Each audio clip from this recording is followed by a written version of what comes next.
पुणी आज जो मैंने जोड़ी होती प्रत्येक को प्रभु जीशु ख्रीस्ट मधुमय नाम आज वोमेन्स फेलोशिप को स्वागत जनवा संगे संगे मो नमस्कार सहित आपण मानक स्वागत जनाए समस्त को मोर नमस्कार। आसतु यही समय आज आम आज उपासना को प्रार्थनार सहित आरंभ करने जावा। प्रभु आम अनुग्रह करंतु आरंभ शेष पर्यंत उपस्थिति मध्य समस्त विषय तांकर आत्मा द्वारा परिचालित होगा निमंते अनुग्रह प्रदान करंतु से आम प्रार्थना करवा। मु अनुरोध करी आम मध्य संध्या राणी तांडी सिस्टर अच्छा सिस्टर मत शुणी पार्छंती? संध्या राणी Tandi sister sister praise the Lord. आप प्रार्थना करंतु प्रारंभिक प्रार्थना रे कढ़े नियंतु आज उपासना को पुणी प्रतिटी विषय को प्रभु को हस्तर दे प्रार्थना करंतु। थैंक यू जीसस लॉर्ड धन्यवाद धन्यवाद धन्यवाद स्तुति प्रशंसा करछु आपा तुमरे गौरव करछु एते बेले प्रभु तिमे आमानकु जून माध्यम रे विभिन्न अंचल रु विभिन्न राज्य रु पुणी आमानकर ओडिसा मध्य प्रभु आमने जेते स्थान रे रहिछु आपा प्रत्येक भौणी मानकु तुमे आशीर्वाद करो प्रत्येक परिवार को प्रत्येक पिला मानकु तुमे दया करो जो माने प्रभु जॉब पाया पाए जो माने विवाह करिया पाए जो माने पाठ पढुचंती समस्त पिला मानकु ए दिन मानक प्रभु तुमे दया करो तुमर श्रीमुख तांको सहित गमन करू जेपरि से माने ए विनष्टता जगत रे हजि न जानतु विनष्ट न होतु से पुरिया मानकर समस्त पिला मानक प्रति तुमर दृष्टि रहू बोली प्रार्थना करछापा आजिकार पुरो आरंभ रु शेष पर्यंत जहा किछि कार्यक्रम रहिछि आपा समस्त तुमे सभा प्रत्येक को तुम प्रभु आम को अनुग्रह कर प्रार्थना कर जोड़ी पारि ना से जोड़ी साहाଯ୍य कर आज नेटवर्क समर्पण करपरी मझे जेपरी नेटवर्क न जाए प्रत्येक वाक्य शुणु तुम गाइबू जो मैंने प्रभु से दया कर दिन प्रभु आज विभिन्न अंचल पूजा रही जेपरी प्रभु तुम पिला सुरक्षित विभिन्न अंचल ताड़ार सम्मुखीन पड़ुची आपा तुम दया कर तुम लोक मान साहाଯ୍य कर आपा जेपरी अस्वीकार न करंतु धैर्य दियो समस्त विषय सहबा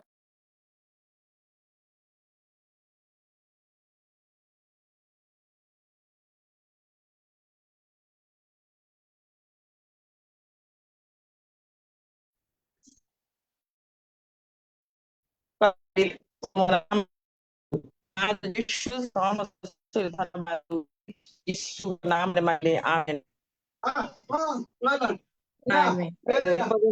नेटवर्क प्रॉब्लम होची सिस्टर किसी असुविधा नहीं बहुत सुंदर भाव में प्रार्थना करिसंती प्रभु आपन को विशेष करी आशीर्वाद करंतु आम प्रत्येक को समर्पण करू करू प्रारंभिक प्रार्थना रे कढ़ई नहीं छंती प्रभु आपन को आशीर्वाद करंतु बहुत बहुत धन्यवाद।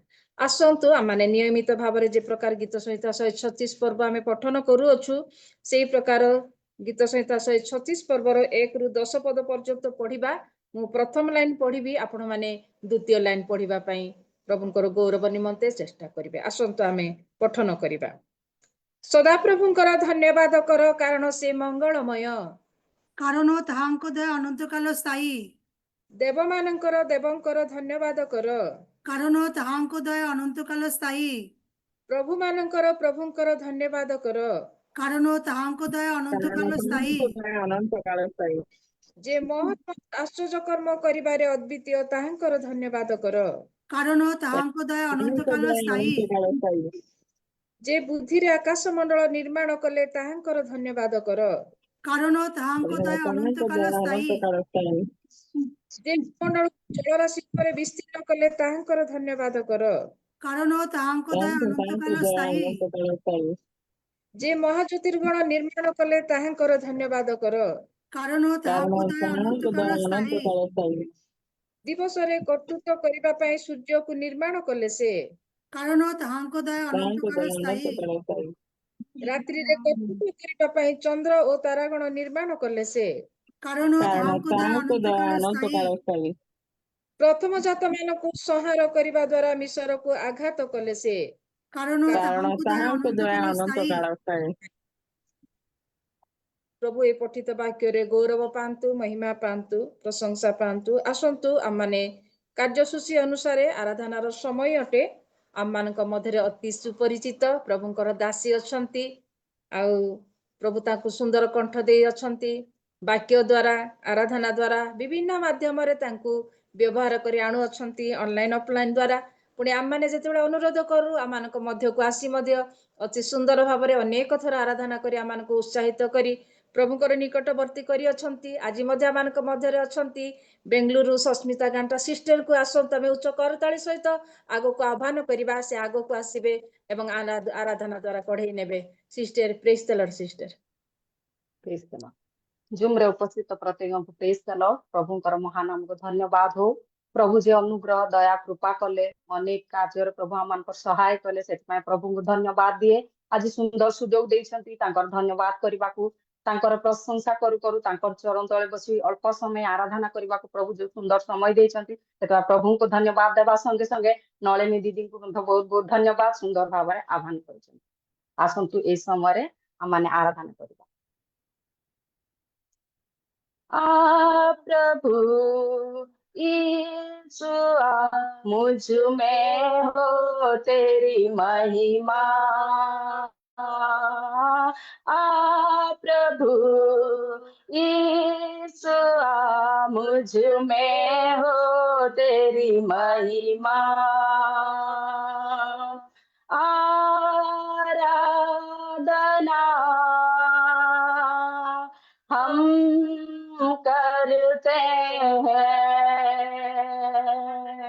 पूरे दिल और मन से तेरी महिमा गाते हैं। आराधना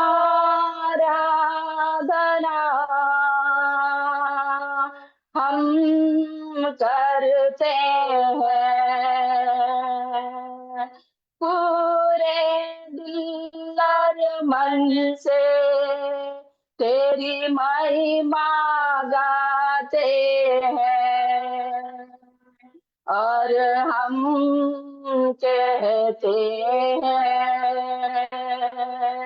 दिल से कहते हैं हम कहते हैं प्रभु यीशु मुझ में हो तेरी महिमा। प्रभु यीशु मुझ में हो तेरी महिमा। तेरे भवन में हम आते हैं सारा हम तुझको देते हैं। तेरे भवन में हम आते हैं सारा हम तुझको देते हैं और हम कहते हैं दिल से कहते हैं हम कहते हैं प्रभु यीशु मुझ में हो तेरी महिमा। प्रभु यीशु मुझ में हो तेरी महिमा। मुझसे हो तेरी महिमा हमसे हो तेरी महिमा हम में हो तेरी महिमा। महिमा को योग्य परमेश्वर पिता तेरा पवित्र महान नाम को धन्यवाद करते राजा, धन्यवाद देते प्रभु जी। हमारा बीच में आके प्रभु जी हमारा हर एक प्रार्थना निवेदन सुनने वाला परमेश्वर, हमारा हर एक कार्य में प्रभु आप उपस्थिति होने वाला परमेश्वर, पवित्र आत्मा आप आके प्रभु जी हमें सहायता कर, मदद कर, हमारा हर एक कार्य में प्रभु आपका पवित्र आत्मा के द्वारा प्रभु आप चलाने वाला परमेश्वर पिता, आपका नाम को धन्यवाद करते, धन्यवाद देते प्रभु जी, धन्यवाद प्रभु। इस समय प्रभु आपका उपस्थिति चाहते परमेश्वर, आपका अनुग्रह चाहते परमेश्वर पिता, आप हमारा बीच में होगे प्रभु जी, हमारा हर एक कार्य को करने वाला परमेश्वर, इसलिए धन्यवाद धन्यवाद धन्यवाद देते प्रभु जी, धन्यवाद धन्यवाद प्रभु जी। Hallelujah hallelujah. आसंतु आ गोटे गीत गाई धन्यवाद करबा, प्रशंसा करबा। से जेहेतु से प्रशंसार निवासकारी परमेश्वर, महिमा करू करू प्रशंसा करू करू चरण तले बसबा। प्रभु मेरा चरवाहा, प्रभु मेरा रखवाला, कोई घाटी मुझे नहीं है। प्रभु मेरा चरवाहा, प्रभु मेरा रखवाला, कोई घाटी मुझे नहीं है।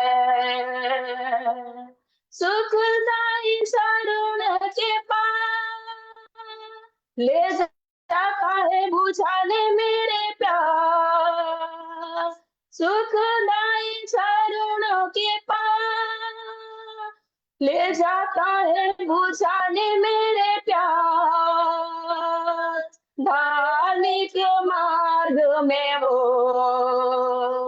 ले जाता है मुझे अपने साथ, धार्मिक मार्ग में वो ले जाता है मुझे अपने साथ। प्रभु मेरा चरवाहा, प्रभु मेरा रखवाला, कोई घाटी मुझे नहीं है। प्रभु मेरा चरवाहा, प्रभु मेरा रखवाला, कोई घाटी मुझे नहीं है। शत्रु के सामने आदर वो करता है मेरा, शत्रु के सामने आदर वो करता है मेरा। आनंद के तेल से अभिषेक करता है मेरा, आनंद के तेल से अभिषेक करता है मेरा। प्रभु मेरा चरवाहा, प्रभु मेरा रखवाला, कोई घाटी मुझे नहीं है। प्रभु मेरा चरवाहा, प्रभु मेरा रखवाला, कोई घाटी मुझे नहीं है। घोर अंधकार से भरी घाटी से यदि मैं चलूं, घोर अंधकार से भरी घाटी से यदि मैं चलूं, कोई हानि से न डरूंगा।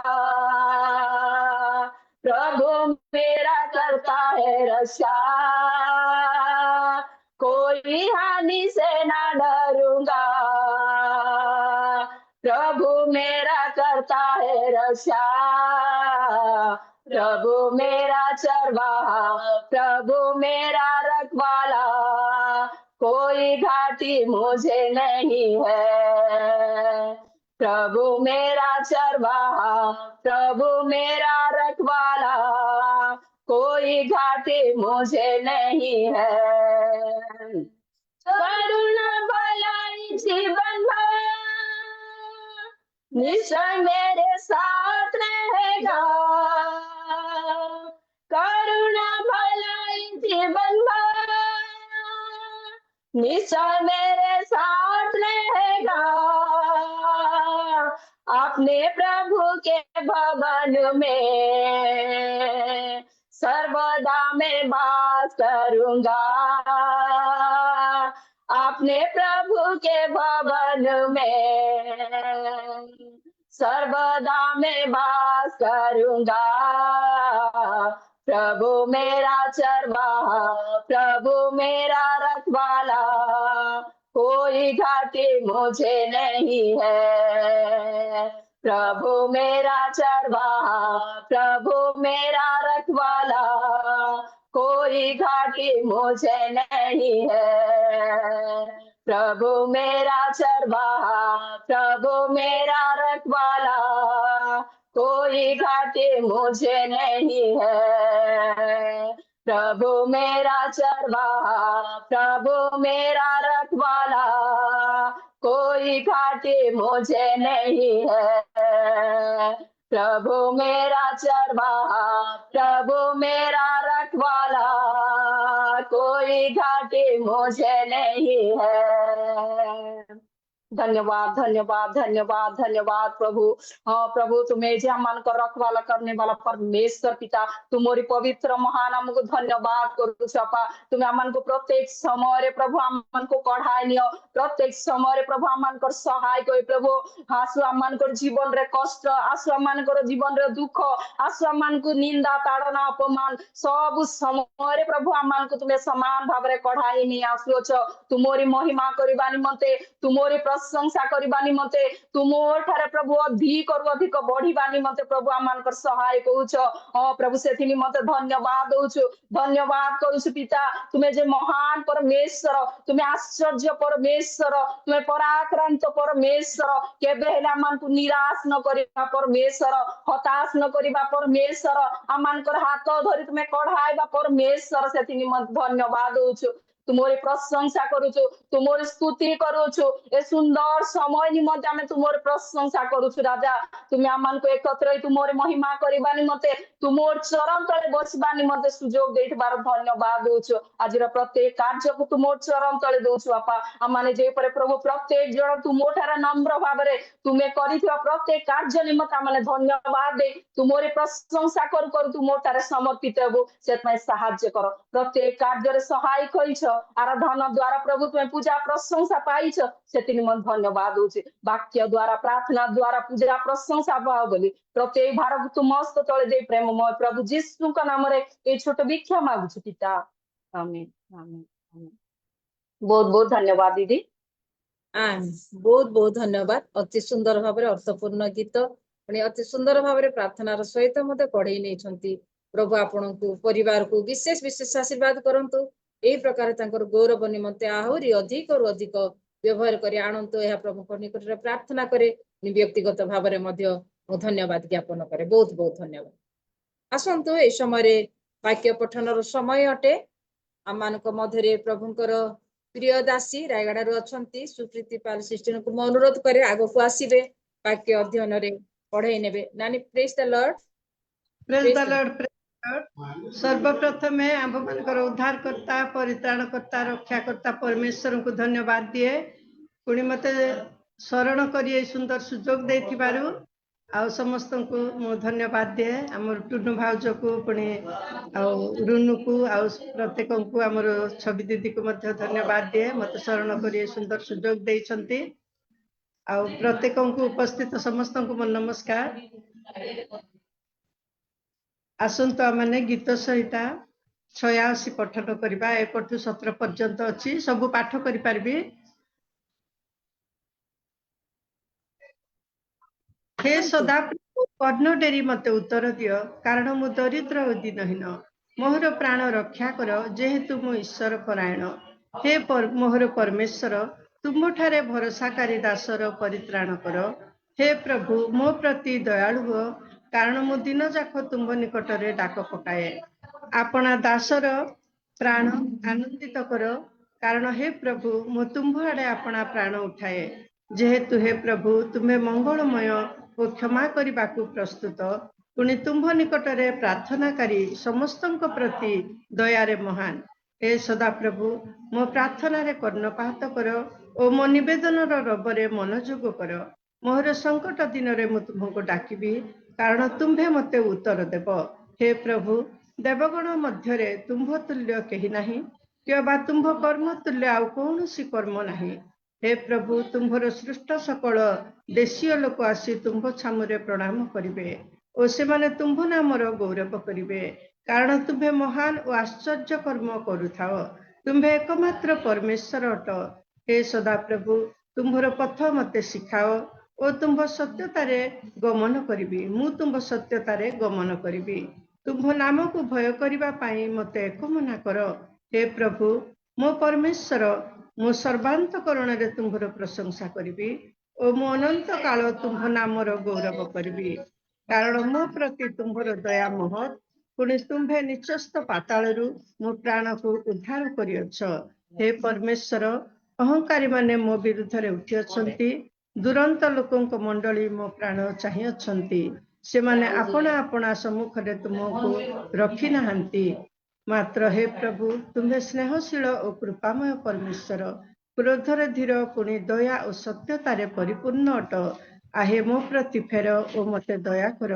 तुम्भ दास को तुम्भर शक्ति प्रदान कर, पुणी तुम्भ दासीर पुत्र को परित्राण कर।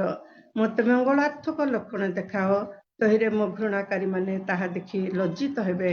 जेहेतु हे प्रभु तुम्हें मोहर सहाय और सांत्वना करियछ। प्रभु अपना वाक्य रे प्रत्येक को आशीर्वाद करो। आमेन। नमस्कार। आमेन। बहुत बहुत धन्यवाद। अति सुंदर भाବରେ स्पष्ट भाବରେ बाइबल पठन करिसंती। प्रभु आपनको परिवार को सेवा कार्य को आशीर्वाद करंतु, आहुरी आहुरी तांकर गौरव निमंते व्यवहार करंतु। बहुत बहुत धन्यवाद। आसंतु ए समय साक्ष्यर समय अटे। जदि आम मानकर जीवन रे किछि साक्ष्य अछि ताहले सुजोग अछि आमे प्रभुଙ୍କର गौरव निमंते 2 मिनिट लेखाय आमे साक्ष्य देई परिबा।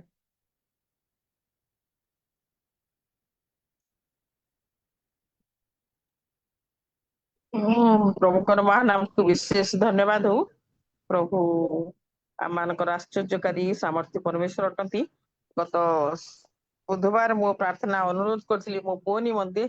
से चाली पारु नथिला, तार अंटा कोन हिची बोली डॉक्टर एक्सरे कले किछि बाहरलानी। तापरे तार इरिसिन आंठुरी मते पूरा बसिथिले माने उठिले माने नई नई चालसिला, पुणी यंग पिला। तापरे बहुत व्यतिग्रस्त डॉक्टर देखेले मध्य से मेडिसिन खाइला, किंतु आपण मानकर प्रार्थना प्रभु शुणी से भलरे एबे चालुची। और प्रार्थना करंतु तार जो यूरिक एसिड बाहरिची इसिनोफिलिया जेपरी नॉर्मल रेंज रे आसता दिन रे टेस्ट रे जेपरी बाहरिबो। आउ आमानकर विश्वास प्रभु निश्चय ताको सुस्थ करिसंती आ करिवे मत। और धन्यवाद समस्त को प्रार्थना करथिबा। मोर गोटे साक्ष्य। आमे गत शनिवार दिन विषम कटक जाइथिलु, रायगड़ारू कार रे जाइथिलु गोटे मरण को। सेठु आमे फेरला बेले गोटे बाइक आसी पछपट गाड़ी रखिथिलु रास्ता रे। बाइक आसी एते धक्का देला जे से ऊपर पछपट ऊपर ग्लास सब खंड खंड ही चुना ही गला। आमे पछपट 3टा लेडीज बसिथिलु। आमर पिठी रे सब छोट छोट ही खंड खंड ही ग्लास सब पड़ला, सीट रे पड़ला। पुणी आ बहुत धक्का ही गाड़ी मध्य बेसी डैमेज हो जाइछि। ग्लास तो पूरा भांगी जाइछि।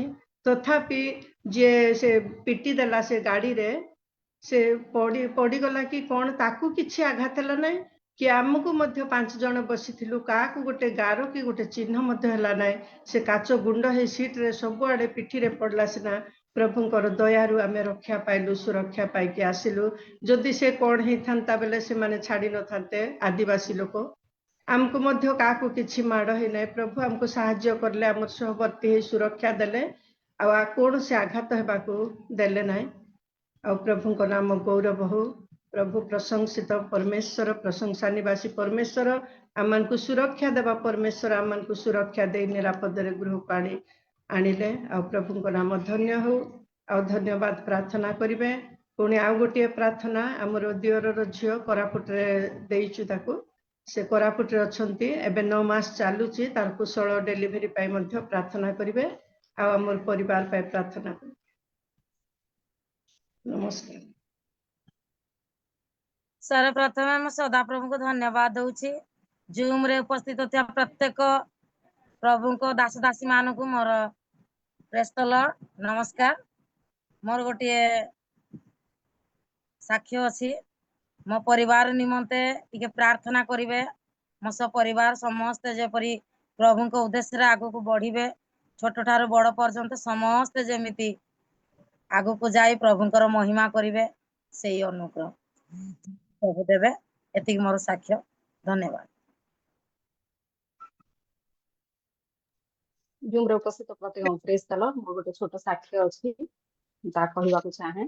ଆଉ ଗତ 11 ତାରିଖ ଦିନ ଆମେ ଜଣଙ୍କ ଘରକୁ ବାର୍ଥଡେ ପାଇଁ ଯାଇଥିଲୁ। ସନ୍ଧ୍ୟାବେଳେ ଆମେ ଫେରୁ ଆମେ ଯେତେବେଳେ ଫେରୁଥିଲୁ ରାସ୍ତାରେ ବହୁତ ରାତି ହେଇଯାଇଥିଲା, 10ଟା 11ଟା ଖଣ୍ଡେ କଣ ଏମିତି ହେଇଥିଲା। ଆଉ ଆମେ ଯେତେବେଳେ ଆସୁଥିଲୁ ସେଇ ସମୟରେ ଆମର କାର ଯେତେବେଳେ ଚଲେଇକି ଆସୁଥିଲୁ, କାର କୁ ପୁରା ଆସିକି ଟ୍ରକ୍, ଏତେ ବଡ ଟ୍ରକ୍, ବହୁତ ସାମାନ ପୁରା ପେକ୍ ହେଇଥିଲା ସେ ଟ୍ରକ୍ ରେ। ଆଉ ଏତେ ସ୍ପିଡ ରେ ସେ ଟ୍ରକ୍ ଆସୁଛି, ଆମେ ସେ ଗାଡିକୁ ଦେଖିକି ଆମେ ସାଇଡ ହେଇଗଲୁ। ଆମେ ଯେତେବେଳେ ସାଇଡ ହେଇକି ଯାଇଛୁ, ଆମ ସାଇଡ ରେ ଆସିକି ସେ ପୁରା ଏମିତି ମାରି ଦେଇକି ପଳେଇଛି। କିନ୍ତୁ ପ୍ରଭୁଙ୍କର ଧନ୍ୟବାଦ ହଉ, ଆଉ ଆମର ଗାଡିକୁ ଟିକେ ହେଲେ କିଛି ହେଇନା। କିନ୍ତୁ ସେ ଯୋଉ ତାର ସିସାଟା ଥିଲା, ସେ ଗ୍ଲାସ ଟା ଥିଲା, ସେ ଗ୍ଲାସ କୁ ପୁରା ମାରିକି ପଳେଇଲା। କିନ୍ତୁ ଗାଡିର କିଛି କୋଉ ଜିନିଷରେ କିଛି ହେଇନାହିଁ, ଖାଲି ସେ ସିସାଟାକୁ ଭାଙ୍ଗି ଦେଇକି ପଳେଇଲା। ଆମେ ବହୁତ ବ୍ୟସ୍ତ ହେଇଗଲୁ, ଏତେ ବଡ ଗାଡି। ଆଉ ଯେତେବେଳେ ସେ ଚାଲୁଥିଲା ସମସ୍ତେ ସାଇଡ ଯାଉଥିଲେ, ବୋଧେ ସେ ଗାଡିର ବ୍ରେକ୍ ଫେଲ ହେଇଥିଲା ନା କଣ, ଏତେ ସ୍ପିଡ ରେ ସେ ଯାଉଥିଲା ଆମେ କିଛି ଜାଣିପାରିଲୁ ନା। କିନ୍ତୁ ଯେତେବେଳେ ସେମିତି ହେଲା, ଆମର ସିସା ପୁରା ଭାଙ୍ଗିଗଲା, ସେତେବେଳେ ଆମେ ବହୁତ ବ୍ୟସ୍ତ ହେଇଗଲୁ। ଆମର ଗାଡି ଖାଲି ହଲିଗଲା, କାରଟା ଖାଲି ହଲିଲା, କିନ୍ତୁ ଆଉ କିଛି ପ୍ରୋବ୍ଲେମ ହେଇନାହିଁ। ପ୍ରଭୁକୁ ଆମେ ସେଇଠି ଠିଆ ହେଲୁ, ଆଉ ପ୍ରଭୁକୁ ଧନ୍ୟବାଦ ଦେଲୁ। ପ୍ରଭୁ, ଏତେ ଭିଡ ଚାଲିଥିଲା ସେଇଠି, କିନ୍ତୁ ଆମକୁ କିଛି ହେଲେ ହେବାକୁ ଦେଇନାହିଁ। ସାଇଡ ରେ ଆସିକି ବାସ୍ ଗ୍ଲାସ ଟାକୁ ଭାଙ୍ଗିକି ପଳେଇଲା, ସିସାଟାକୁ ଖାଲି ଭାଙ୍ଗି ଦେଇକି ପଳେଇଲା।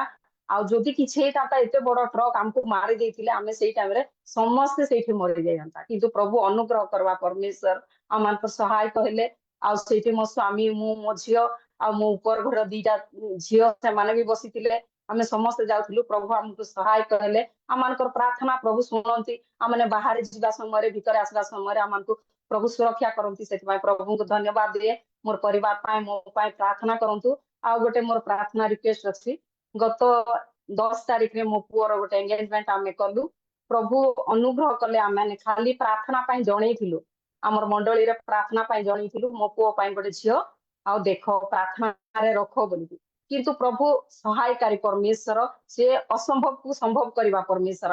ଆମେ ଯେତେବେଳେ ସେ ପାଷ୍ଟର ପାଖକୁ ଯାଇକି କହିଲୁ, ଆମ ପୁଅ ପାଇଁ ଗୋଟେ ଝିଅ ଦେଖ, ଆଉ ଗୋଟେ ଉତ୍ତମ ଝିଅ ହେଲେ ଆମେ ବାହା କରିବୁ। ସେଇ ସମୟରେ ସେ ପାଷ୍ଟର ସାଙ୍ଗେ ସାଙ୍ଗେ ଆସିକି 2 ଦିନ ପରେ ଆମକୁ ସାଙ୍ଗେ ସାଙ୍ଗେ କହିଲେ ଯେ ଆଉ ଏମିତି ସେଇଠି ଗୋଟେ ଝିଅ ଅଛି, ଆଉ ମୁଁ ଭଲରେ ଜାଣିଛି, ତାଙ୍କୁ ତମେ ଦେଖ। ଆମ ଚର୍ଚ୍ଚରେ ଏକା ଝିଅ, କିନ୍ତୁ ଆମେ ଏତେ ଇଏ ନଥିଲୁ। କିନ୍ତୁ ସେମାନେ ଯେତେବେଳେ କହିଲେ, ଆମେ ବହୁତ ଖୁସି ହେଲୁ, ପ୍ରଭୁକୁ ଧନ୍ୟବାଦ ଦେଲୁ। ପ୍ରଭୁ ଆମକୁ ଗୋଟେ ଝିଅ ଯୋଗେଇଲେ। ଆଉ 10 ତାରିଖରେ ଆମର ପୁଅର ଏଙ୍ଗେଜମେଣ୍ଟ ବି ବହୁତ ସୁନ୍ଦର ଭାବରେ ହେଲା। ସେଥିପାଇଁ ପ୍ରଭୁଙ୍କୁ ଧନ୍ୟବାଦ। ଅସମ୍ଭବକୁ ସମ୍ଭବ କଲେ ପ୍ରଭୁ, ସେଥିପାଇଁ ପ୍ରଭୁଙ୍କୁ ଧନ୍ୟବାଦ। ଆଉ ତାଙ୍କର ଡିସେମ୍ବର 29ରେ ତାର ବାହାଘର ଆମେ ରଖିଛୁ। ତାର ବାହାଘର ପାଇଁ ମଧ୍ୟ ବିଶେଷ କରି ପ୍ରାର୍ଥନା କରନ୍ତୁ। ମୋର ପରିବାର ପ୍ରତ୍ୟେକ ବିଷୟରେ ଯେପରି ପ୍ରଭୁଙ୍କର ମହିମା ହେବ, ସେଥିପାଇଁ ବିଶେଷ କରି ମୋର ପରିବାର ପାଇଁ ପ୍ରାର୍ଥନା କରନ୍ତୁ। ବହୁତ ବହୁତ ଧନ୍ୟବାଦ।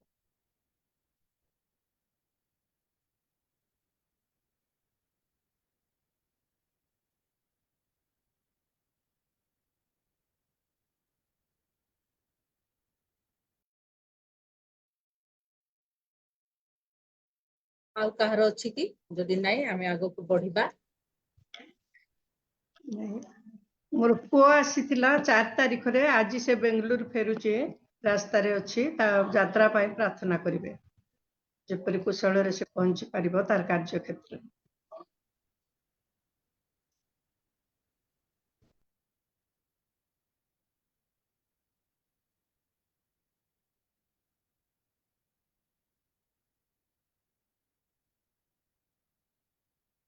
ଠିକ ଅଛି। ଏ ସମୟରେ ସମସ୍ତ ବିଷୟ ନେଇ ଆମେ ପ୍ରଭୁଙ୍କ ନିକଟରେ ଧନ୍ୟବାଦର ସହିତ ପ୍ରାର୍ଥନା କରିବା। ମୁଁ ଅନୁରୋଧ କରେ, ଆମମାନଙ୍କ ମଧ୍ୟରେ ଶୋଭାରାଣୀ ସିଷ୍ଟର ଅଛନ୍ତି। ସିଷ୍ଟର ଶୁଣି ପାରୁଛନ୍ତି? ଶୋଭାରାଣୀ ସିଷ୍ଟର। ହଁ ସିଷ୍ଟର, ପ୍ରେଜ ଦ ଲର୍ଡ, ନମସ୍କାର। ଲର୍ଡ ସିଷ୍ଟର, ଆପଣ ଶୁଣିଲେ ନା ମୁଁ ଆଉ ଥରେ କହିବି ସବୁ ବିଷୟ?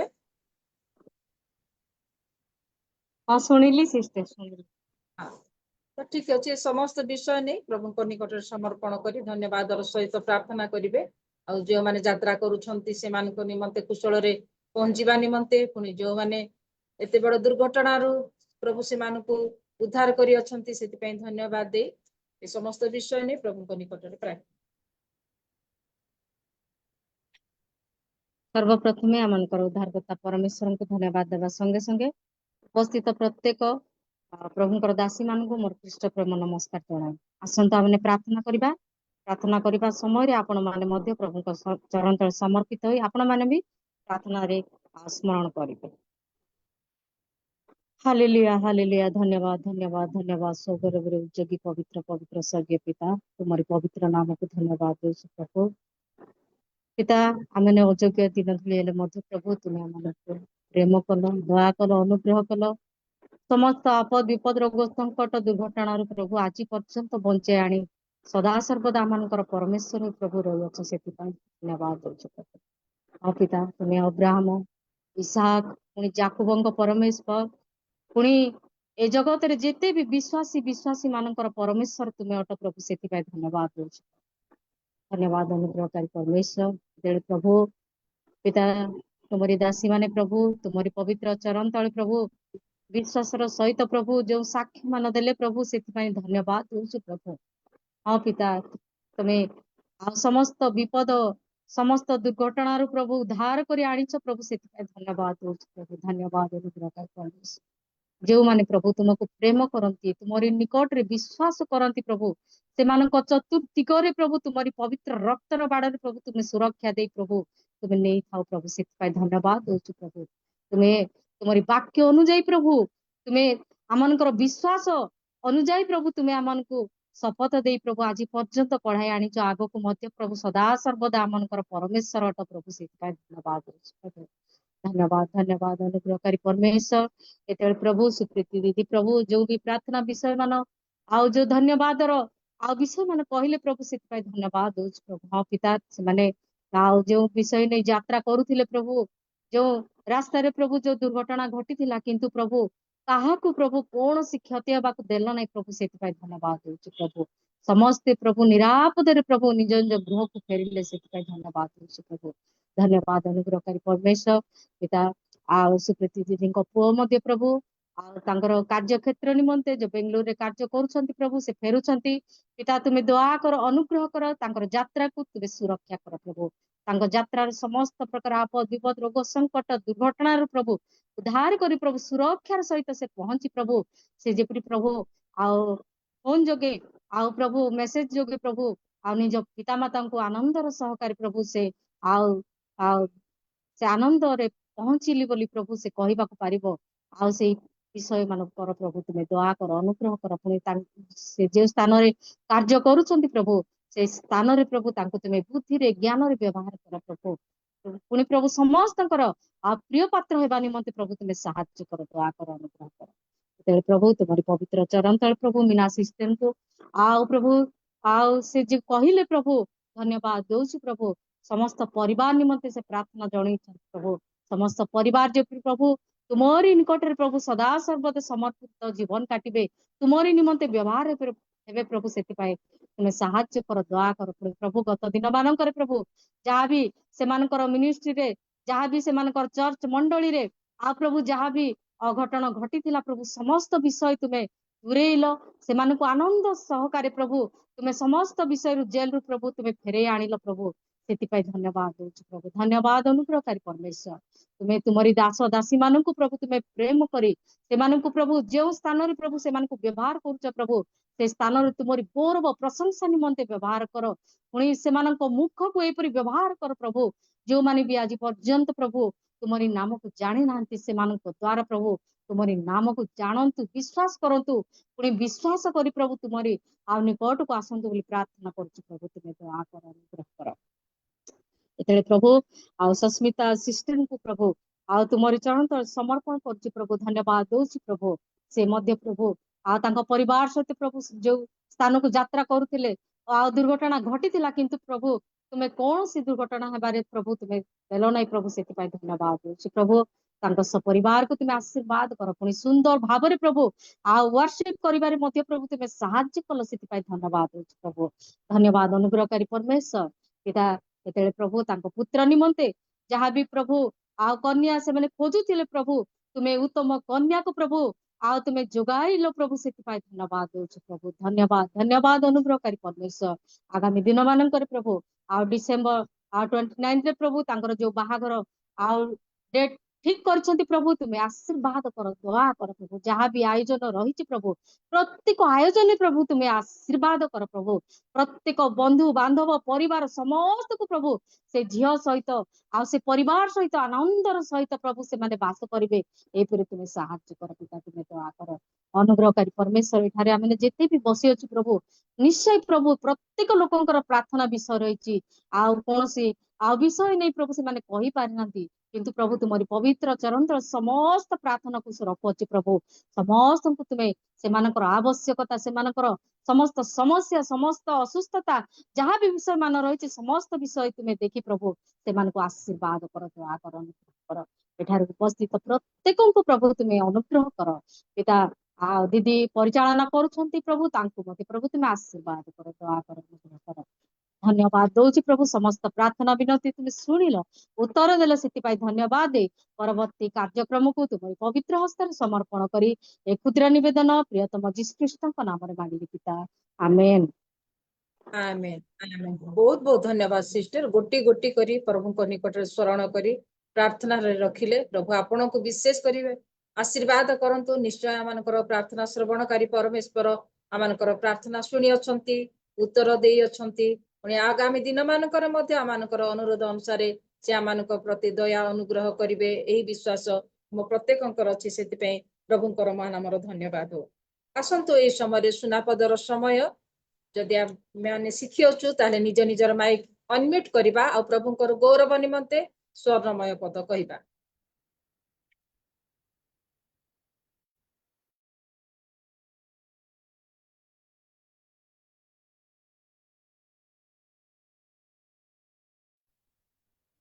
সমস্তকে আমার নমস্কার যে শাসন ভালোবাসে সে জ্ঞান ভালোবাসে কিন্তু যে অনুযোগ ঘৃণা করে সে পশুবৎ হিতোপদেশ 12 অধ্যায় 1 পদ থ্যাংক ইউ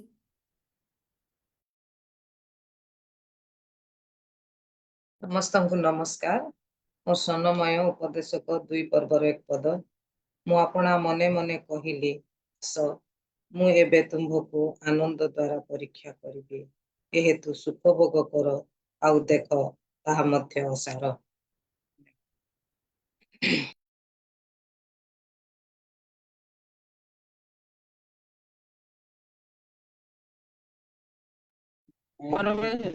ଭଗ୍ନ ଆତ୍ମା ପରମେଶ୍ୱରଙ୍କ ଗ୍ରାହ ଭଳି ହିଁ ପରମେଶ୍ୱର ଭଗ୍ନ ଚୂର୍ଣ୍ଣ ଅନ୍ତକ ତୁଚ୍ଛ କରିବ ନାହିଁ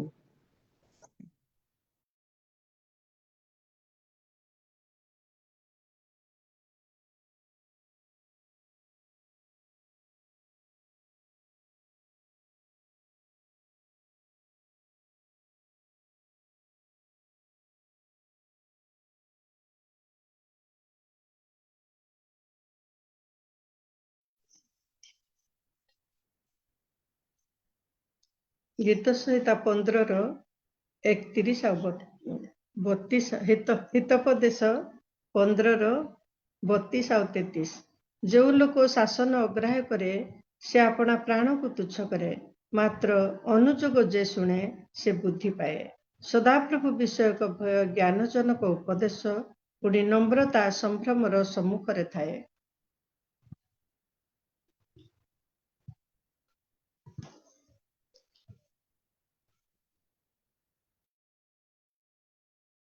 ଆଉ କିଏ କହିବେ କି ହଁ ଦିଦି ମୁଁ କହିବି କୁହନ୍ତୁ ସିଷ୍ଟର ସର୍ବପ୍ରଥମେ ସଦାପ୍ରଭୁଙ୍କୁ ମୁଁ ଧନ୍ୟବାଦ ଦଉଛି ଜୁମ୍ ରେ ଉପସ୍ଥିତ ଥିବା ପ୍ରତ୍ୟେକ ପ୍ରଭୁଙ୍କ ଦାସ ଦାସୀ ମାନଙ୍କୁ ମୋର ଧନ୍ୟବାଦ ପ୍ରେଜ୍ ଦ ଲର୍ଡ ନମସ୍କାର ଆଉ ଆଜିର ସ୍ୱର୍ଣ୍ଣପଦ ହେଲା ଗୀତ ସଂହିତା 1 ଅଧ୍ୟାୟ ଯେଉଁ ଜନ ଦୁଷ୍ଟ ମାନଙ୍କ ମନ୍ତ୍ରଣାରେ ଚାଲେ ନାହିଁ ଅବା ପାପୀ ମାନଙ୍କ ମାର୍ଗରେ ଠିଆ ହୁଏ ନାହିଁ କି ଅବା ନିନ୍ଦକ ମାନଙ୍କ ସଭାରେ ବସେ ନାହିଁ ଧନ୍ୟବାଦ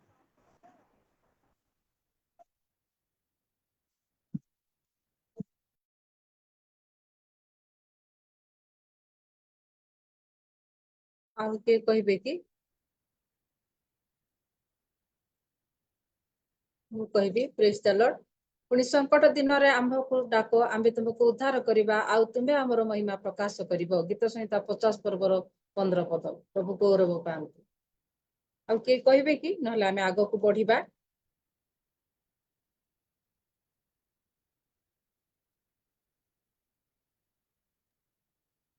ଠିକ ଅଛି ଆମେ ଆଗାମୀ ପ୍ରାର୍ଥନାରେ ସନ୍ଧ୍ୟା ରାଣୀଙ୍କର ଭଉଣୀଙ୍କର ନିବେଦନକୁ ଆମେ ସ୍ମରଣ କରିବା। ବାକ୍ୟ ପୂର୍ବରୁ ଯୋଉ ପ୍ରାର୍ଥନା ହବ ସେଇ ସମୟରେ ଆମେ ସ୍ମରଣ କରିବା। ବର୍ତ୍ତମାନ ବାଇବେଲ କୁଇଜର ସମୟ ଅଟେ। ମୁଁ ଅନୁରୋଧ କରେ ଆମମାନଙ୍କ ମଧ୍ୟରେ ୟୁଏସ୍ ରୁ ଅଛନ୍ତି ସୁଶୀଳା।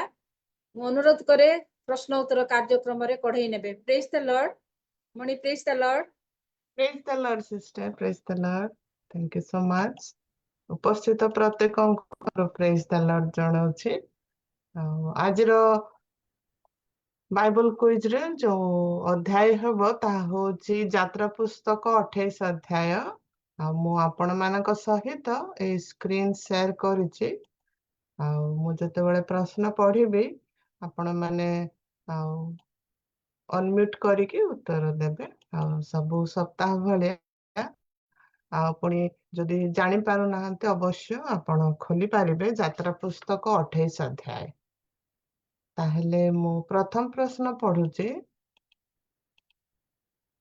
ପରମେଶ୍ୱର ମୋଶାଙ୍କୁ ଯାଜକ ପଦ ପାଇଁ ହାରଣ ଏବଂ ତାଙ୍କ ପୁତ୍ରମାନଙ୍କ ପାଇଁ ଏକ ବସ୍ତ୍ର ତିଆରି କରିବାକୁ ଆଦେଶ ଦେଇଥିଲେ। ବସ୍ତ୍ରର ଏକ ଅଂଶ ଭାବରେ ତାଙ୍କୁ ବୁକୁପଟା, ଏଫୋଦ, ଚୋଗା, ବୁଟାଦାର ଜାମା, ପାଗ, କଟିବନ୍ଧନ ଏହି ସକଳ ବସ୍ତ୍ର ସେମାନେ ପ୍ରସ୍ତୁତ କରିବେ। ଏବଂ କଣ ତିଆରି କରିବାକୁ ପଡ଼ିଲା? ସେ ଲମ୍ବା ପ୍ରଶ୍ନ, but small question. ପବିତ୍ର ବସ୍ତ୍ର। ଧନ୍ୟବାଦ ଆପଣଙ୍କୁ, ବହୁତ ବହୁତ ଧନ୍ୟବାଦ। ତାହା ଆପଣ ଦେଖିବେ ଯାତ୍ରା ପୁସ୍ତକ 28 ଅଧ୍ୟାୟ 4 ପଦରେ। ଇସ୍ରାଏଲର ଗୋଷ୍ଠୀ ଗୁଡ଼ିକର ନାମ ଗୋମେଦକ ମଣିରେ ବା ପଥରରେ ଖୋଦିତ ହେବା ଉଚିତ। ଏଥିପାଇଁ କେତେ ଗୋମେଦକ ମଣିର ଆବଶ୍ୟକ ଥିଲା ବା ପଥରର ଆବଶ୍ୟକ ଥିଲା? କେତେ?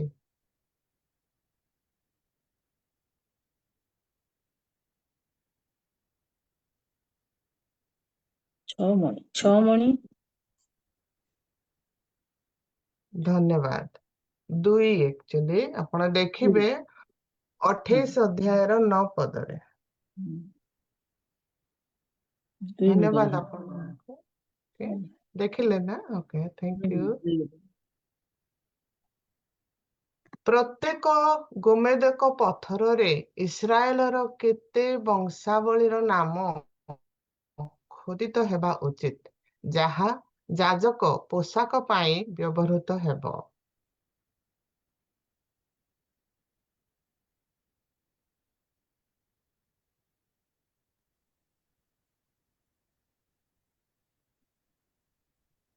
ଟିକେ ତଳକୁ ବି ଦେଖିପାରିବେ ବାଇବଲ ଯଦି ଖୋଲିଛନ୍ତି।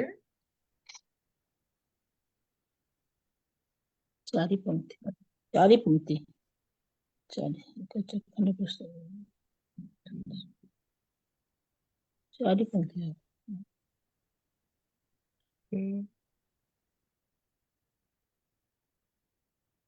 ଆଉ ଥରେ ପଢୁଛି। ପ୍ରତ୍ୟେକ ଗୋମେଦକ ପଥରରେ ଇସ୍ରାଏଲର କେତେ ବଂଶାବଳୀର ନାମ ଖୋଦିତ ହେବା ଉଚିତ, ଯାହା ଯାଜକ ପୋଷାକ ପାଇଁ ବ୍ୟବହୃତ ହେବ?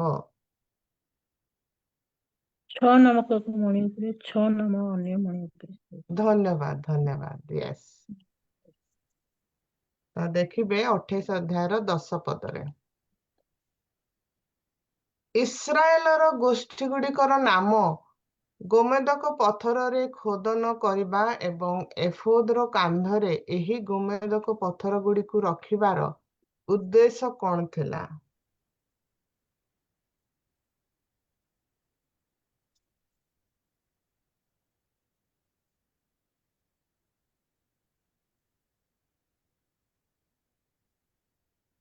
ଯଦି ପଢିଛନ୍ତି ହଉ ତାହେଲେ ମୁଁ କହିବେ।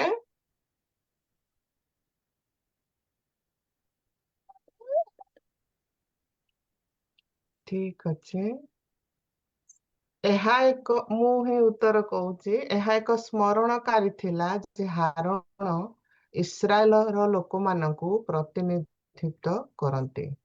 ଆପଣ ଦେଖିବେ ଏହା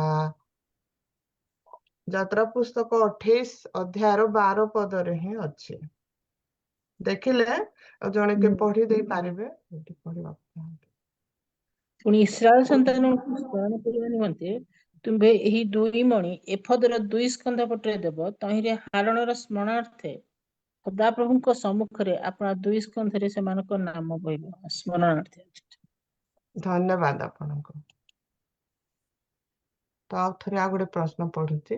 ଯାଜକ ପୋଷାକର ଏକ ଅଂଶ ଭାବରେ ମୋଶାଙ୍କୁ ଏକ ବକ୍ଷପତ୍ର ତିଆରି କରିବାକୁ ପଡିଥିଲା। ପରମେଶ୍ୱର ତାଙ୍କୁ ବକ୍ଷପତ୍ର ପାଇଁ କେଉଁ ପରିମାଣ ଦେଇଥିଲେ?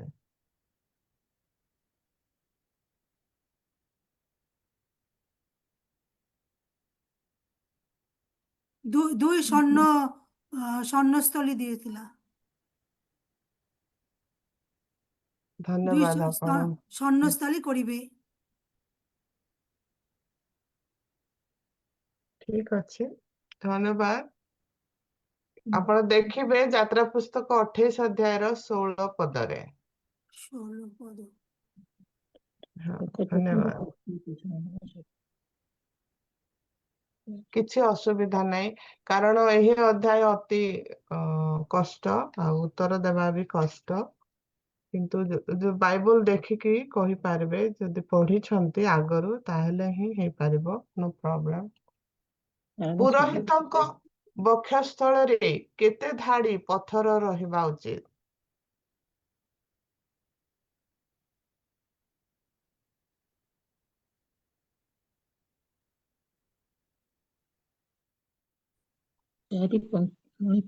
আরেকবার পড়ুন তো। ପୁରୋହିତଙ୍କ ବକ୍ଷସ୍ଥଳରେ କେତେ ଧାଡି ପଥର ବା ମଣି ରହିବା ଉଚିତ? ବାସ୍। 4 ମଣି ପଡେ। ଧନ୍ୟବାଦ।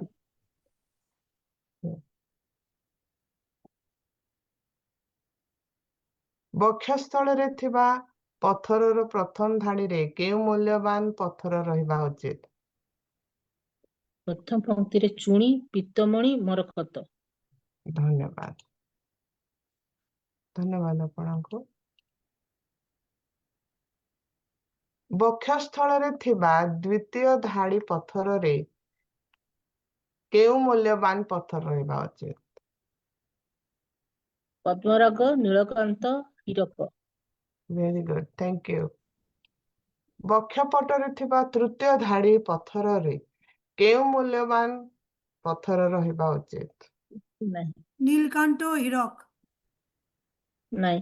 ତୃତୀୟରେ ପେରଜ, ଜିସ୍ମି ଆଉ ଦ୍ୱିତୀୟ କଟହଳା। ଧନ୍ୟବାଦ। ବକ୍ଷପଟରେ ଥିବା ଚତୁର୍ଥ ଧାଡି ପଥରରେ କେଉଁ ମୂଲ୍ୟବାନ ପଥର ରହିବା ଉଚିତ? ବୈଦୁର୍ଯ୍ୟ, ଗୋମେଦକ, ସୂର୍ଯ୍ୟକାନ୍ତ। ସମସ୍ତ ଧନ୍ୟବାଦ। ପଂକ୍ତିରେ ଧନ୍ୟବାଦ।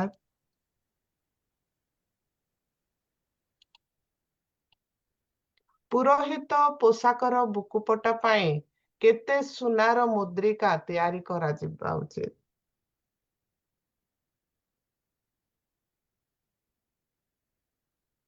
ମାନେ କଡା କହନ୍ତି।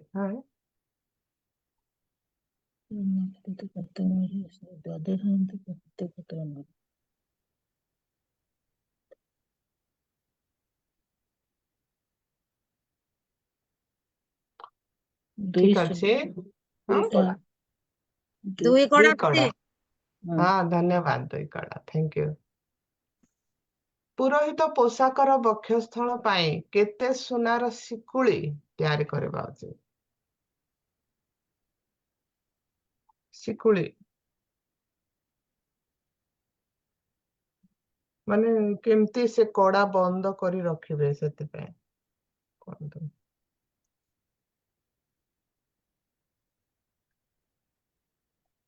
2 ମଡ଼ା ଜଞ୍ଜିର ଲଗା ହେବ। ସୁନର 2 କଡ଼ା ନିର୍ମାଣ। 2 କଡ଼ା ସୁନ କଡ଼ା। 2 କଡ଼ା ସୁନର 2 କଡ଼ା ନିର୍ମାଣ। ଦୁଇ କଡା, ଥ୍ୟାଙ୍କ ୟୁ। ଯାଜକ ପୋଷାକ ପାଇଁ ମୂଷା ଯେଉଁ ନୀଳ ଫିତା ତିଆରି କରିବାକୁ କହିଥିଲେ ତାହାର ଉଦ୍ଦେଶ୍ୟ କଣ ଥିଲା?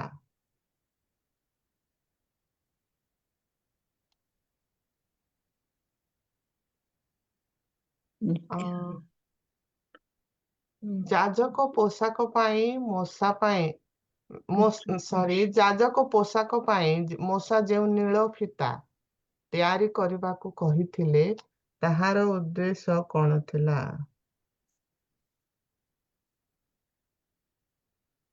ଠିକ ଅଛି, ହଁ ପଢି ଦିଅନ୍ତୁ ସ୍କ୍ରିନରେ ଯୋଉଠି ଦେଖିଛି।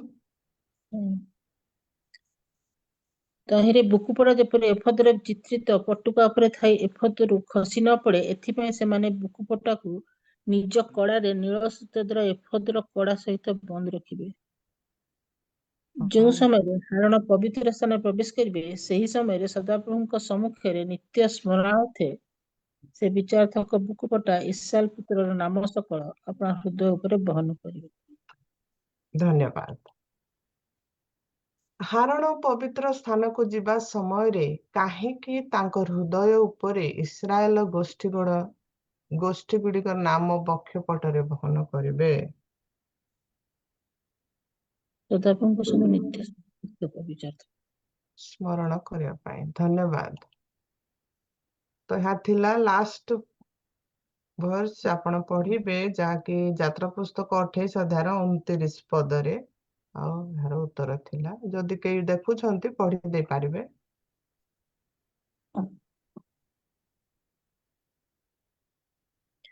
ଯେଉଁ ସମୟରେ ହାରଣ ପବିତ୍ର ସ୍ଥାନ ପ୍ରବେଶ କରିବେ ସେହି ସମୟରେ ସଦାପ୍ରଭୁଙ୍କ ସମ୍ମୁଖରେ ନିତ୍ୟ ସ୍ମରଣାର୍ଥେ ସେ ବିଚାରାର୍ଥକ ବୁକୁପଟାରେ ଇସ୍ରାଏଲ ପୁତ୍ରଙ୍କ ନାମ ସକଳ ଆପଣ ହୃଦୟ ଉପରେ ବହନ କରିବେ। ଧନ୍ୟବାଦ ଆପଣଙ୍କୁ। ଆଉ 28 ପର୍ବ ବହୁତ ଲମ୍ବା ଚାପ୍ଟର ଆମେ ଦେଖିପାରୁ। ଆଉ ଥରେ ପଢନ୍ତୁ। ଆପଣଙ୍କୁ ବହୁତ ବହୁତ ଧନ୍ୟବାଦ। ଆସନ୍ତା ସମୟରେ ଆମେ ଦେଖିବା ଯାତ୍ରା ପୁସ୍ତକ 29 ଅଧ୍ୟାୟ। ସେଥିପାଇଁ ଆପଣମାନେ ଆଉ ଥରେ ପଢିଥାନ୍ତୁ 29 ଅଧ୍ୟାୟ ମଧ୍ୟ, ତାହେଲେ ଆପଣ ଭଲରେ ବୁଝିପାରିବେ।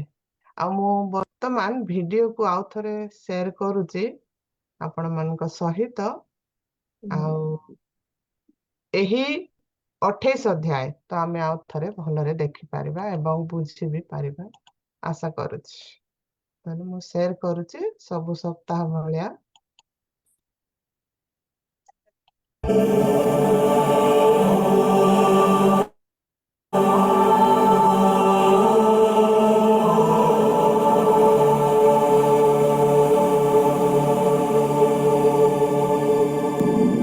Have Aaron your brother brought to you from among the Israelites, along with his sons Nadab and Abihu, Eleazar, and Ithamar, so that they may serve me as priests. Make sacred garments for your brother Aaron, to give him dignity and honor. Tell all the skilled men to whom I have given wisdom in such matters that they are to make garments for Aaron, for his consecration, so he may serve me as priest. These are the garments they are to make: a breastpiece, an ephod, a robe, a woven tunic, a turban, and a sash. They are to make these sacred garments for your brother Aaron and his sons, so they may serve me as priests. Have them use gold, and blue, purple, and scarlet yarn, and fine linen. Make the ephod of gold, and of blue, purple, and scarlet yarn, and of finely twisted linen, the work of a skilled craftsman. It is to have 2 shoulder pieces attached to 2 of its corners, so it can be fastened. Its skillfully woven waistband is to be like it, of 1 piece with the ephod, and made with gold, and with blue, purple, and scarlet yarn, and with finely twisted linen. Take 2 onyx stones and engrave on them the names of the sons of Israel in the order of their birth, 6 names on 1 stone, and the remaining 6 on the other. Engrave the names of the sons of Israel on the 2 stones, the way a gem cutter engraves a seal. Then mount the stones in gold filigree settings and fasten them on the shoulder pieces of the ephod as memorial stones for the sons of Israel. Aaron is to bear the names on his shoulders as a memorial before the Lord. Make gold filigree settings and 2 braided chains of pure gold like a rope, and attach the chains to the settings. Fashion a breastpiece for making decisions, the work of a skilled craftsman. Make it like the ephod of gold, and of blue, purple, and scarlet yarn, and of finely twisted linen. It is to be square, a span long and a span wide, and folded double. Then mount 4 rows of precious stones on it. In the first row there shall be a ruby, a topaz, and a beryl. In the second row, a turquoise, a sapphire, and an emerald. In the third row, a jacinth, an agate, and an amethyst. In the fourth row, a chrysolite, an onyx, and a jasper. Mount them in gold filigree settings. There are to be 12 stones, 1 for each of the names of the sons of Israel, each engraved like a seal with the name of one of the 12 tribes.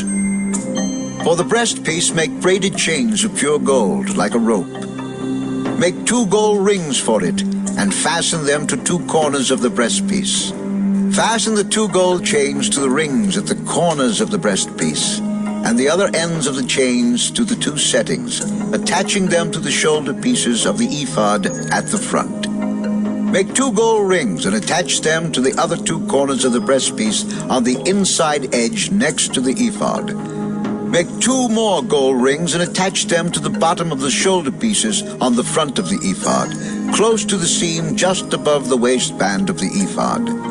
The rings of the breastpiece are to be tied to the rings of the ephod with blue cord, connecting it to the waistband, so that the breastpiece will not swing out from the ephod. Whenever Aaron enters the holy place, he will bear the names of the sons of Israel over his heart on the breastpiece of decision as a continuing memorial before the Lord. Also put the Urim and the Thummim in the breastpiece, so they may be over Aaron's heart whenever he enters the presence of the Lord. Thus Aaron will always bear the means of making decisions for the Israelites over his heart before the Lord.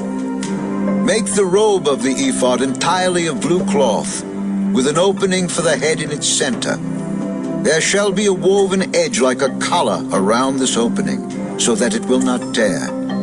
Make pomegranates of blue, purple, and scarlet yarn around the hem of the robe, with gold bells between them. The gold bells and the pomegranates are to alternate around the hem of the robe. Aaron must wear it when he ministers. The sound of the bells will be heard when he enters the holy place before the Lord and when he comes out, so that he will not die. Make a plate of pure gold and engrave on it, as on a seal, "Holy to the Lord." Fasten a blue cord to it to attach it to the turban. It is to be on the front of the turban. It will be on Aaron's forehead, and he will bear the guilt involved in the sacred gifts the Israelites consecrate, whatever their gifts may be. It will be on Aaron's forehead continually, so that they will be acceptable to the Lord. Weave the tunic of fine linen and make the turban of fine linen. The sash is to be the work of an embroiderer. Make tunics, sashes, and headbands for Aaron's sons, to give them dignity and honor.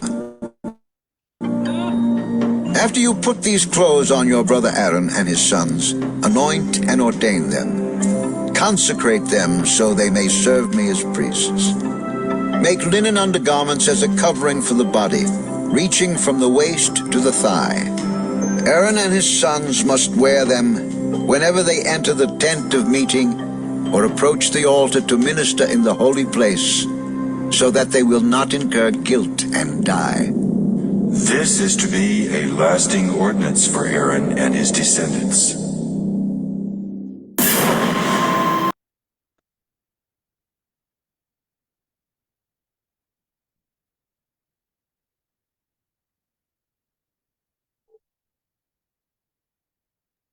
ବହୁତ ବହୁତ ଧନ୍ୟବାଦ। ଅତି ସୁନ୍ଦର ଭାବରେ ଆମମାନଙ୍କ ନିମନ୍ତେ ପରିଶ୍ରମ କରି ପ୍ରଶ୍ନ ପ୍ରସ୍ତୁତ କରି ପୁଣି ଆମମାନଙ୍କୁ ଆଉ ଛବି ପିକ୍ଚର ଦ୍ୱାରା ମଧ୍ୟ ଆମମାନଙ୍କୁ ଉତ୍ସାହିତ କରୁଅଛନ୍ତି। ପ୍ରିୟ ଭଉଣୀଙ୍କୁ ପ୍ରଭୁ ବିଶେଷ ବିଶେଷ ଆଶୀର୍ବାଦ କରନ୍ତୁ।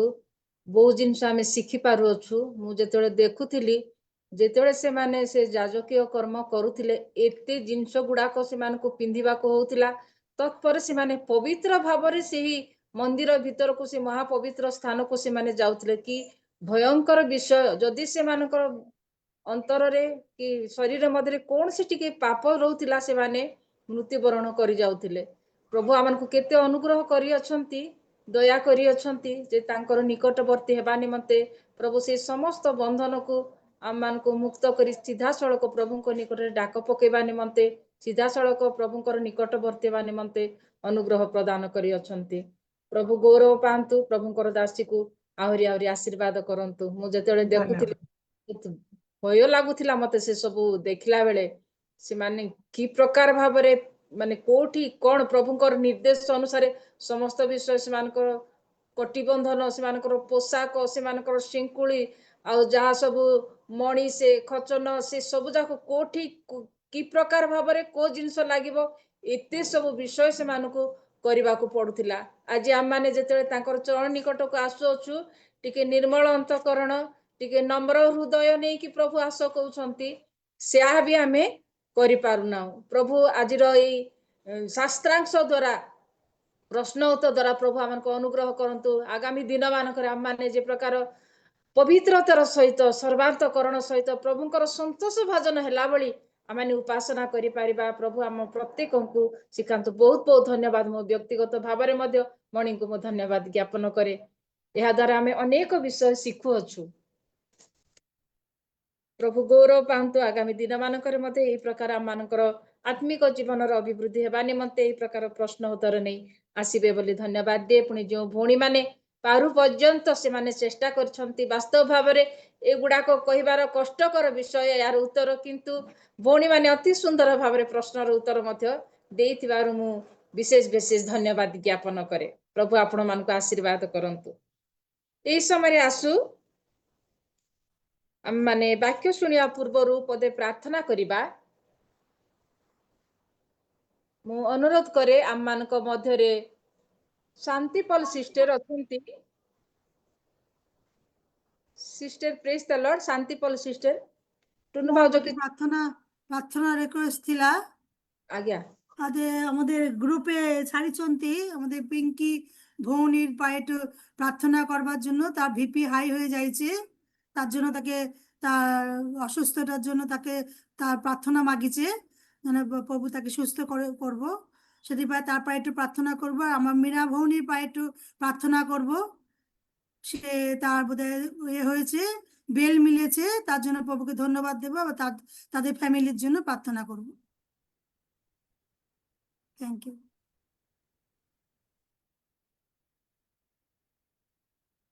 ଶାନ୍ତିପଲ ସିଷ୍ଟର ଶୁଣି ପାରୁଛନ୍ତି କି ମତେ?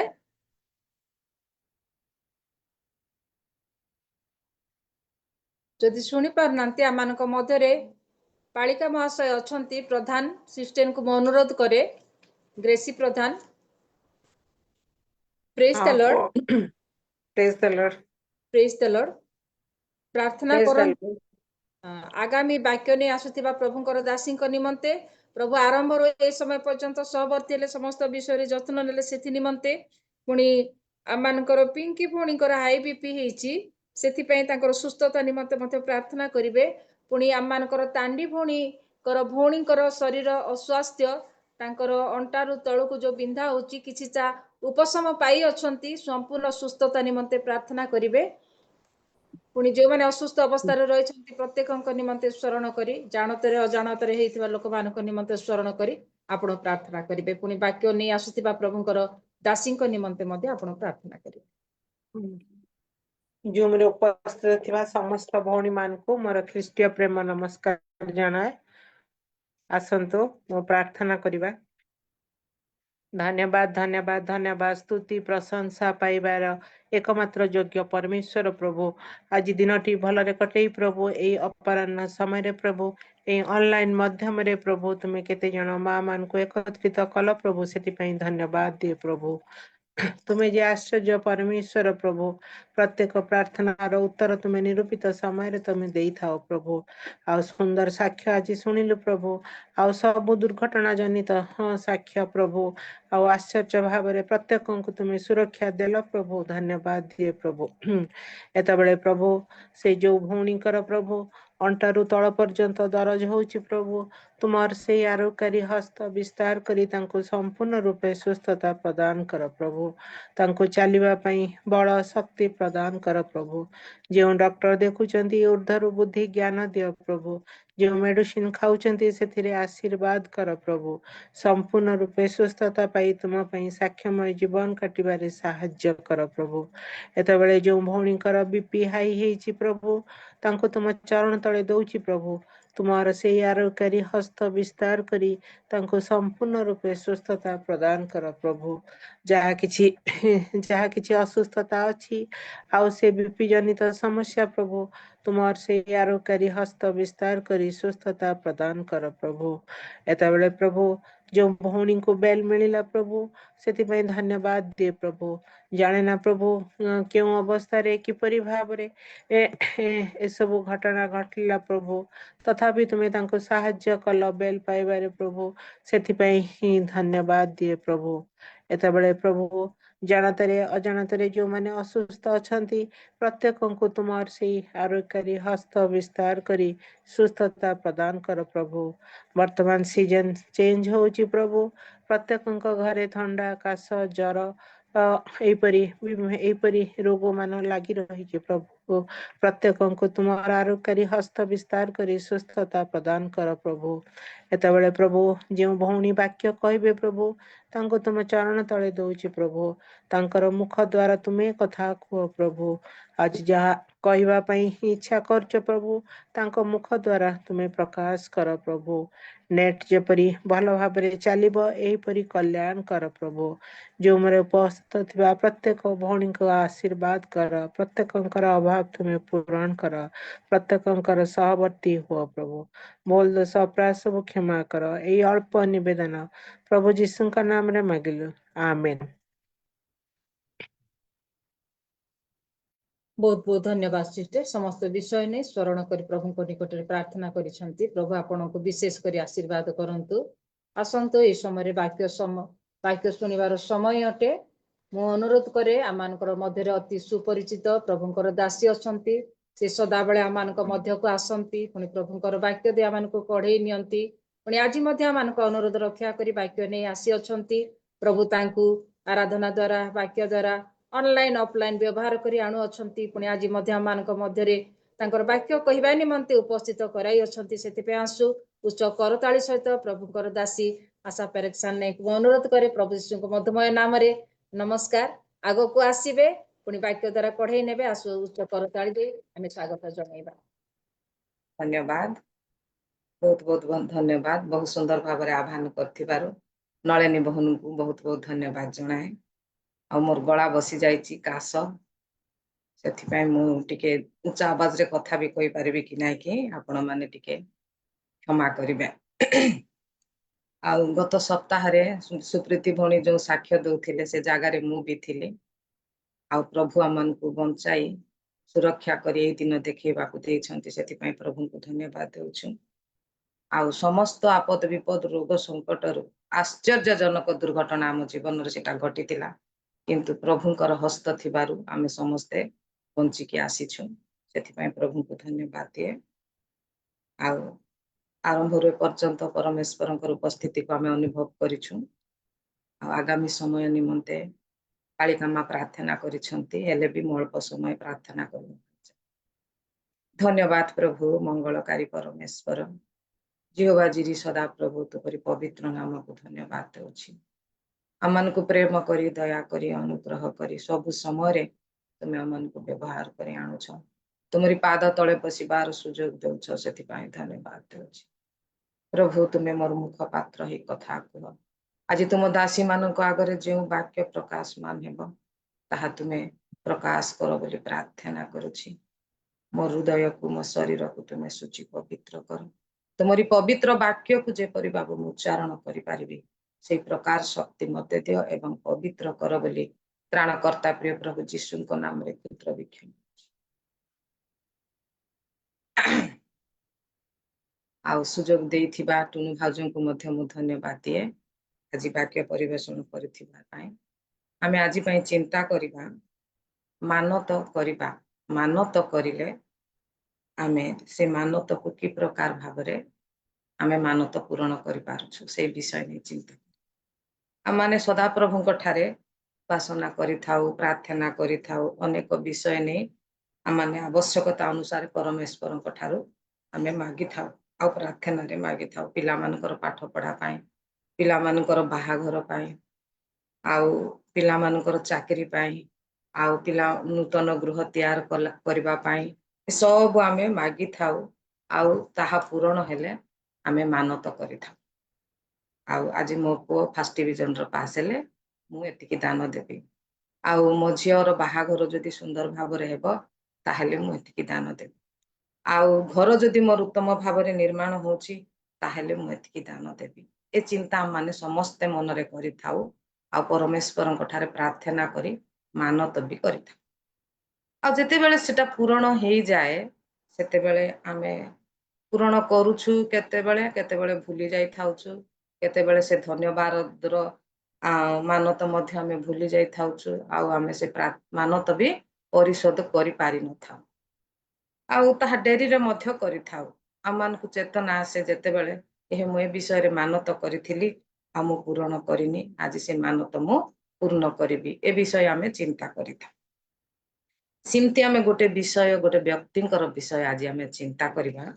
ଆପଣ ମାନଙ୍କର ଜଣାଶୁଣା ବିଷୟ ଆମେ ଖୋଲିବା ଆଉ ବିଚାରକର୍ତ୍ତା 11 ପର୍ବରେ ଆମେ ଦେଖିବା। ସେ ଜଣେ ଏଠାରେ ପ୍ରକାର ଲେଖା ଅଛି, କିଲିଦୀୟ ଜିପ୍ତିହ ନାମର ଏକ ମହା ବିକ୍ରମଶାଳୀ ପୁରୁଷ ଥିଲେ। ଜିପ୍ତିହ ଜଣେ ମହା ବିକ୍ରମଶାଳୀ ପୁରୁଷ ଥିଲେ ଆଉ ସେ ଏକ ବେଶ୍ୟାର ପୁତ୍ର କିଲିଦୀୟ ଜିପ୍ତିହଙ୍କୁ ଜାତ କରିଥିଲେ। ଏଠାରେ ଏ ପ୍ରଥମ ପର୍ବରେ ଆପଣ ମାନେ ଭଲ ଭାବରେ ମନେ ରଖିଥିବେ ଯେ ସେ ଜଣେ ବେଶ୍ୟାର ପୁତ୍ର ଆଉ ଗିଲିଦିଅର ପୁତ୍ର, ସେଟା ବେଶ୍ୟା ସହିତ। ଆଉ ସେ ଯଦି ଆଉ ଗୋଟେ ଭାର୍ଯ୍ୟା, ତାର ଗିଲିଦିଅର ଭାର୍ଯ୍ୟା ତାହାର କେତେକ ପୁତ୍ର ପ୍ରସବ କଲା, ପୁଣି ତାର ଭାର୍ଯ୍ୟାର ପୁତ୍ର ମାନେ ବଡ ହୁଅନ୍ତେ ଜିପ୍ତିହକୁ ତଡ଼ିଦେଲେ, ତୁମ୍ଭେ ଆମ୍ଭମାନଙ୍କର ପିତୃଗୃହରେ ଅଧିକାର ପାଇବ ନାହିଁ, କାରଣ ତୁମ୍ଭେ ଅନ୍ୟ ସ୍ତ୍ରୀର ପୁତ୍ର।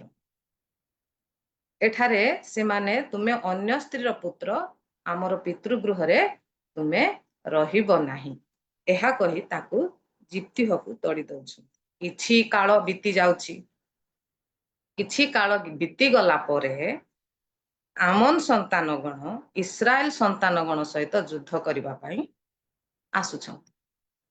ଆମନ ସନ୍ତାନଗଣ ଇସ୍ରାଏଲ ସନ୍ତାନଗଣ ସହିତ ଯୁଦ୍ଧ କରିବା ପାଇଁ ଆସୁଛନ୍ତି। ପୁଣି ଆମନ ସନ୍ତାନଗଣ ଯେତେବେଳେ ଇସ୍ରାଏଲ ସହିତ ଯୁଦ୍ଧ କଲେ ସେତେବେଳେ କିଲିଦିଅର ପ୍ରାଚୀନ ବର୍ଗ ମାନେ ଜିପ୍ତିହକୁ, ସେ ପଳେଇଛି ଗୋଟେ ଦେଶକୁ, ସେ ଦେଶର ନାମ ହଉଛି ଟୋବ ଦେଶରେ ସେ ବାସ କରୁଥିଲା, ସେଇ ଦେଶକୁ ଯାଇ ତାକୁ ଆଣିବା ପାଇଁ ଯାଉଛନ୍ତି। ଜିପ୍ତିହକୁ ସେଇ ଦେଶକୁ ଯାଇ ଆଣିବା ପାଇଁ ଯାଉଛନ୍ତି। ଆଉ ସେମାନେ ଜିପ୍ତିହଙ୍କୁ କହିଲେ, ଆମ୍ଭେମାନେ ଆମନ ସନ୍ତାନଗଣ ସହିତ କିପରି ଯୁଦ୍ଧ କରିବା, ଏଥିପାଇଁ ତୁମ୍ଭେ ଆସି ଆମ୍ଭମାନଙ୍କର ଶାସନ କର। ସେଠାରେ ଯେତେବେଳେ ଘୋଡୁଥିଲେ ସେତେବେଳେ କିଏ ତାକୁ ପଚାରୁ ନଥିଲେ, କିନ୍ତୁ ଯେତେବେଳେ ଯୁଦ୍ଧ ଆସୁଛି ସେ ଜଣେ ମହାବିକ୍ରମଶାଳୀ। ବାଇବଲରେ ଲେଖା ଅଛି ମହାବିକ୍ରମଶାଳୀ ବୋଲେ ସେ ନିଶ୍ଚିତ ସେ ଜଣେ ମହାବିକ୍ରମଶାଳୀ ହେଇଥିଲେ। ସେଥିପାଇଁ ସେମାନେ ଯୁଦ୍ଧ କରିବା ପାଇଁ, ସିଏ ନଥିଲେ ଆମେ ଜିତି ପାରିବୁ ନାହିଁ, ବାଧ୍ୟ ହୋଇ ତାକୁ ଡାକବା ପାଇଁ ଯାଉଛନ୍ତି। ସେଥିରେ ସେ କହୁଛନ୍ତି, ତହିଁରେ ଜିପ୍ତିୟ କିଲିଦିଅର ପ୍ରାଚୀନ ବର୍ଗକୁ କହିଲେ, ତୁମ୍ଭେ ମାନେ କି ମତେ ଘୃଣା କରି ମୋହର ପିତୃଗୃହରୁ ମତେ ତଡ଼ି ଦେଇନାହ, ପୁଣି ଏବେ ଦୁର୍ଦ୍ଦଶା ପଡିଛି ବୋଲି ମୋର କତିକି କାହିଁକି ଆସିଛ? ଏବେ ଦୁର୍ଦ୍ଦଶା ପଡିଛି ବୋଲି ମୋର କତିକି କାହିଁକି ଆସିଛ? ତହିଁ ଗିଲିଦିଅର ପ୍ରାଚୀନ ବର୍ଗ ଜିପ୍ତିହକୁ କହିଲେ, ତୁମ୍ଭେ ଯେପରି ଆମ୍ଭମାନଙ୍କ ସଙ୍ଗରେ ଯିବ ଓ ଆମନ ସନ୍ତାନଗଣ ସହିତ ଯୁଦ୍ଧ କରିବ, ପୁଣି ଗିଲିଦିଅ ନିବାସୀ ଆମ୍ଭ ସମସ୍ତଙ୍କ ଉପରେ ମସ୍ତକ ସ୍ୱରୂପ ହେବ, ଏଥିପାଇଁ ସିନା एबे आम्भेमाने तुम्भ निकटकु पुनर्बार आसीअछु। ଆଉ ସେ ସ୍ଥାନରେ ଅନେକ ବିଷୟ ଅଛି, ବର୍ଣ୍ଣନା କରିପାରିବି ନାହିଁ, ପଢିବି ନାହିଁ, ମୁଁ ଖାଲି କହିଦଉଛି। ସେମାନେ ତାହାଙ୍କୁ ସେହି ସମୟରେ ତୁମ୍ଭେ ଆମ୍ଭ ମସ୍ତକରେ ମୁଖ୍ୟ ସ୍ୱରୂପ ହେବ, ସେଥିପାଇଁ ଆମ୍ଭେ ତୁମ୍ଭ ନିକଟକୁ ଆସିଅଛୁ। ଯେତେବେଳେ ଜିପ୍ତିହ ଗିଲିଦିଅ ପ୍ରାଚୀନ ମାନଙ୍କୁ କହିଲେ, ତୁମ୍ଭେମାନେ ତ ଆମନ ସନ୍ତାନ ଗଣ ସହିତ ଯୁଦ୍ଧ କରିବା ପାଇଁ ମତେ ଘରକୁ ଫେରାଇ ନେଉଅଛ। ଯେବେ ସଦାପ୍ରଭୁ ମୋହର ସମ୍ମୁଖରେ ସେମାନଙ୍କୁ ସମର୍ପଣ କରିବେ, ତେବେ ସେତେକି ମୁଁ ତୁମ୍ଭମାନଙ୍କର ମସ୍ତକ ସ୍ୱରୂପ ହେବି କି ବୋଲି ପ୍ରଶ୍ନ କରୁଛନ୍ତି। ଜିପ୍ତିୟ ସେମାନଙ୍କୁ ପ୍ରଶ୍ନ କରୁଛନ୍ତି ଯେ ଯେବେ ସଦାପ୍ରଭୁ ସେମାନଙ୍କର ସେ ଆମନ ସନ୍ତାନ ଗଣକୁ ମୋ ହସ୍ତରେ ସମର୍ପଣ କରିବେ, ତେବେ ମଧ୍ୟ ତୁମେ ମତେ କଣ ମସ୍ତକ ସ୍ୱରୂପ କରିବେ କି? ତହିଁରେ ଗିଲିଦିଅର ପ୍ରାଚୀନ ବର୍ଗ ଜିପ୍ତିହଙ୍କୁ କହିଲେ, ସଦାପ୍ରଭୁ ଆମ୍ଭମାନଙ୍କ ମଧ୍ୟରେ କଥା ଶୁଣିଅଛନ୍ତି। ନିଶ୍ଚୟ ଆମ୍ଭେମାନେ ତୁମ୍ଭ ବାକ୍ୟ ଅନୁସାରେ ରହିବୁ। ଏତିକି କହି ସେମାନେ ସେ ମହାବିକ୍ରମଶାଳୀ ଯୋଦ୍ଧାକୁ ସେମାନେ ଯୁଦ୍ଧ ସ୍ଥାନକୁ ଆଣୁଛନ୍ତି, ନିଜ ସ୍ଥାନକୁ ଆଣୁଛନ୍ତି। ତାପରେ ଆମେ ଦେଖିବା ଯେ ତାର ମାନତ କି ପ୍ରକାର ଥିଲା। ସେ ଗୋଟେ ବେଶ୍ୟାର ପୁତ୍ର ବୋଲି ତାର ପିତୃଗୃହରେ ବାସ କରିବା ପାଇଁ ତାକୁ ବାହାରକୁ ତଡ଼ି ଦେଇଥିଲେ। ସେ ଅନ୍ୟ ଦେଶକୁ ଥିଲା, କିନ୍ତୁ ଯେତେବେଳେ ଯୁଦ୍ଧ ଆସୁଛି, ଆମନ ସନ୍ତାନଗଣ ଇସ୍ରାଏଲ ମାନଙ୍କ ସହିତ ଯେତେବେଳେ ଯୁଦ୍ଧ ଆସୁଛି, ସେତେବେଳେ ସେମାନେ ତାକୁ ଡାକି ଆଣୁଛନ୍ତି ଆଉ ତାର ସହିତ ଯୁଦ୍ଧ କରିବା ପାଇଁ ତାକୁ କହୁଛନ୍ତି। ଅନେକ ବିଷୟ ଲେଖା ଅଛି, ତଳକୁ ପଢି ପଢି ଗଲେ ସେଟା ବହୁତ ବିଷୟ, ଆଉ ମୁଁ ସେଇଟା କହିବା ପାଇଁ ଚାହେଁ ନାହିଁ। କିନ୍ତୁ ତାର ସେ କେଉଁ ସ୍ଥାନକୁ ଯାଇଥିଲେ, କଣ ହେଇଥିଲେ, ତାକୁ କେମିତି ଡାକି ଆଣିଲେ, এই ବିଷୟ ଆପଣମାନଙ୍କ ଆଗରେ ରଖିଲି। ଆମେ ଦେଖୁ ଯେ 28 ପଦରେ ଲେଖା ଅଛି, ତଥାପି ଜିପ୍ତିହଙ୍କ ପ୍ରେରିତ କଥା ଆମନ ସନ୍ତାନ ଗଣ ରାଜା ଶୁଣିଲା ନାହିଁ। ତହିଁରେ ସଦାପ୍ରଭୁଙ୍କ ଆତ୍ମା ଜିପ୍ତିହଙ୍କ ଉପରେ ଅଧିଷ୍ଠାନ କରନ୍ତେ ସେ ଗିଲିଦିଅ ମନସୀ ପ୍ରଦେଶ ଦେଇ ଗିଲିଦିଅ ସ୍ଥିତ ମିସିମକୁ ଗଲେ ଓ ଗିଲିଦିଅ ସ୍ଥିତ ମିସିମରୁ ଆମନ ସନ୍ତାନ ଗଣ ନିକଟକୁ ଗଲେ।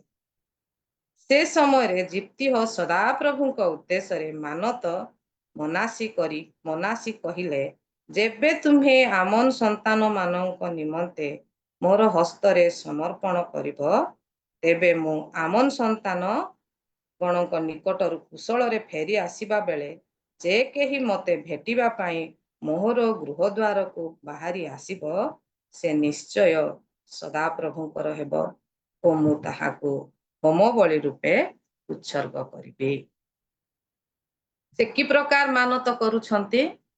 ଯେବେ ଯେ କେହି ମୁଁ ଯୁଦ୍ଧରେ ଜିତିବି, ଆମନ ସନ୍ତାନ ଗଣକୁ ମୋ ହସ୍ତରେ ଯେବେ ତୁମେ ସମର୍ପଣ କରିବ, ତେବେ ମୁଁ ଜିତିକି ଗୃହ ମଧ୍ୟକୁ ଆସିବା ସମୟରେ ମୁଁ ପ୍ରଥମ ଦ୍ୱାର ଖୋଲା କରିବି, ଯାହାକୁ ଦେଖିବି ତାହାକୁ ମୁଁ ସଦାପ୍ରଭୁଙ୍କ ନିମନ୍ତେ ଦେବି ଓ ତାହାଙ୍କୁ ହୋମ ବଳି ରୂପେ ଉତ୍ସର୍ଗ କରିବି।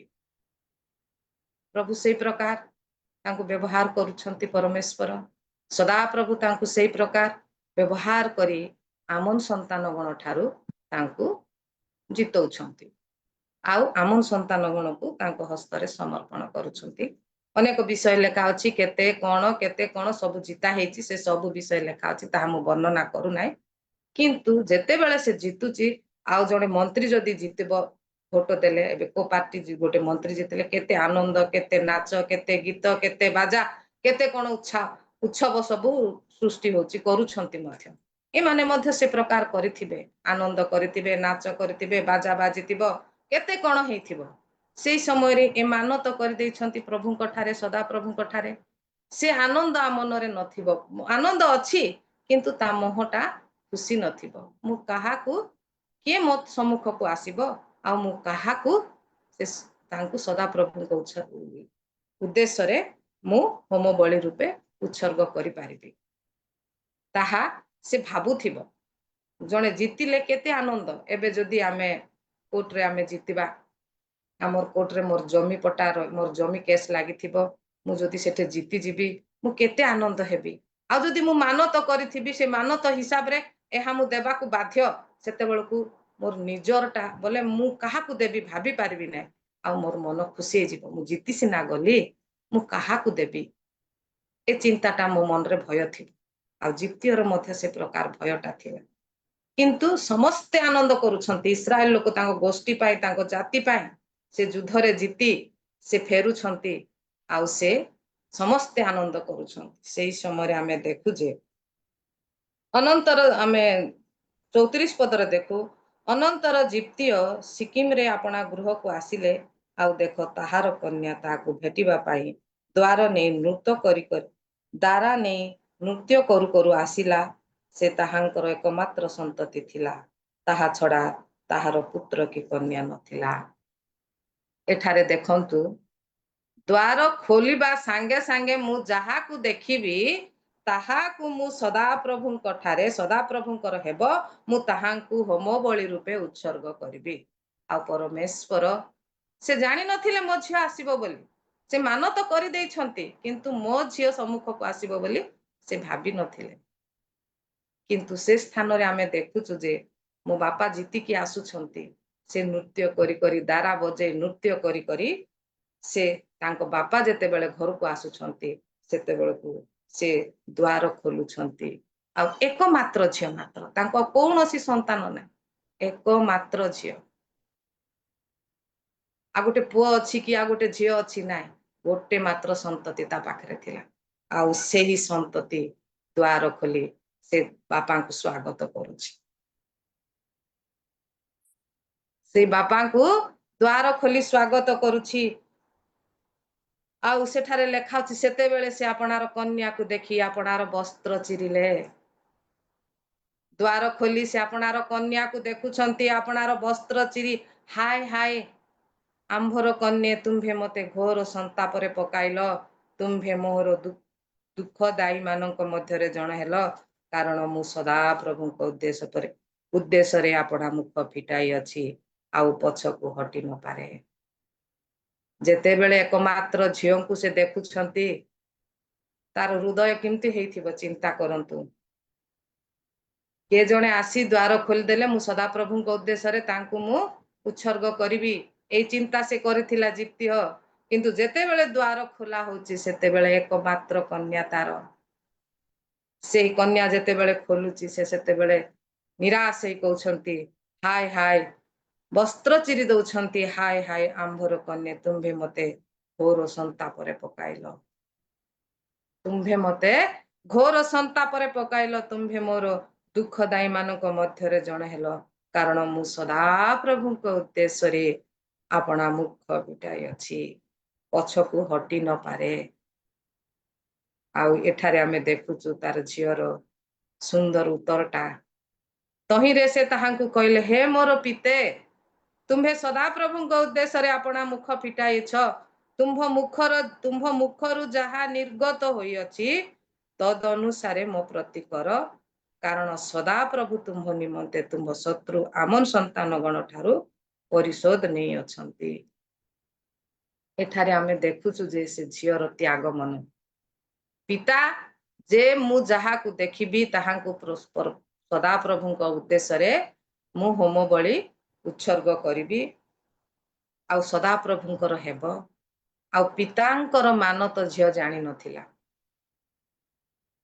ଝିଅ ଜାଣିନଥିଲା। ଯେତେବେଳେ ପିତା ଆସି କହୁଛି ଯେ ମୁଁ କଣ କରିବି, ଆଉ ସେ କହୁଛି, ତହିଁରେ ସେ ତାହାଙ୍କୁ କହିଲେ, ହେ ଆମ୍ଭର ପିତେ, ତୁମ୍ଭେ ସଦାପ୍ରଭୁଙ୍କ ଉଦ୍ଦେଶ୍ୟରେ ଆପଣା ମୁଖ ଯେମିତି ଫିଟେଇଛ, ତୁମ୍ଭ ମୁଖରୁ ଯାହା ନିର୍ଗତ ହେଇଅଛି ତଦ ଅନୁସାରେ ମୋ ପ୍ରତି କର। ଗୋଟେ ଯୁବତୀ ଝିଅ, ଇସ୍ରାଏଲ ଲୋକମାନେ ଯୁବତୀ, ସେ ଝିଅ ଏକମାତ୍ର ଝିଅ, ସେ ବାପାଙ୍କର କଥାକୁ କି ପ୍ରକାର ସେ ଆଜ୍ଞା ପାଳନ କରୁଛି, ବାପାଙ୍କର ବାକ୍ୟକୁ, ବାପାଙ୍କର କଥାକୁ କି ପ୍ରକାର ସେ ପାଳନ କରୁଛି। ଆମେ ଏ ଯୁଗରେ ହେଲେ ସେ ପ୍ରକାର ଆମେ ଗୋଟେ ଝିଅକୁ ସମ୍ବନ୍ଧ କରିଦେଇଥିବା, ଝିଅକୁ ପଚାରି ନଥିବା, ବାପା ମା ଭଲ ସମ୍ପର୍କ କରି ମତେ ବାହା କରେଇବେ ଏ ଚିନ୍ତା ଥିବ। କିନ୍ତୁ ଝିଅମାନେ କଣ କହୁଛନ୍ତି, ମତେ ନ ପଚାରୁଣି ତୁମେ ସେ କାର୍ଯ୍ୟ କାହିଁକି କରିବ?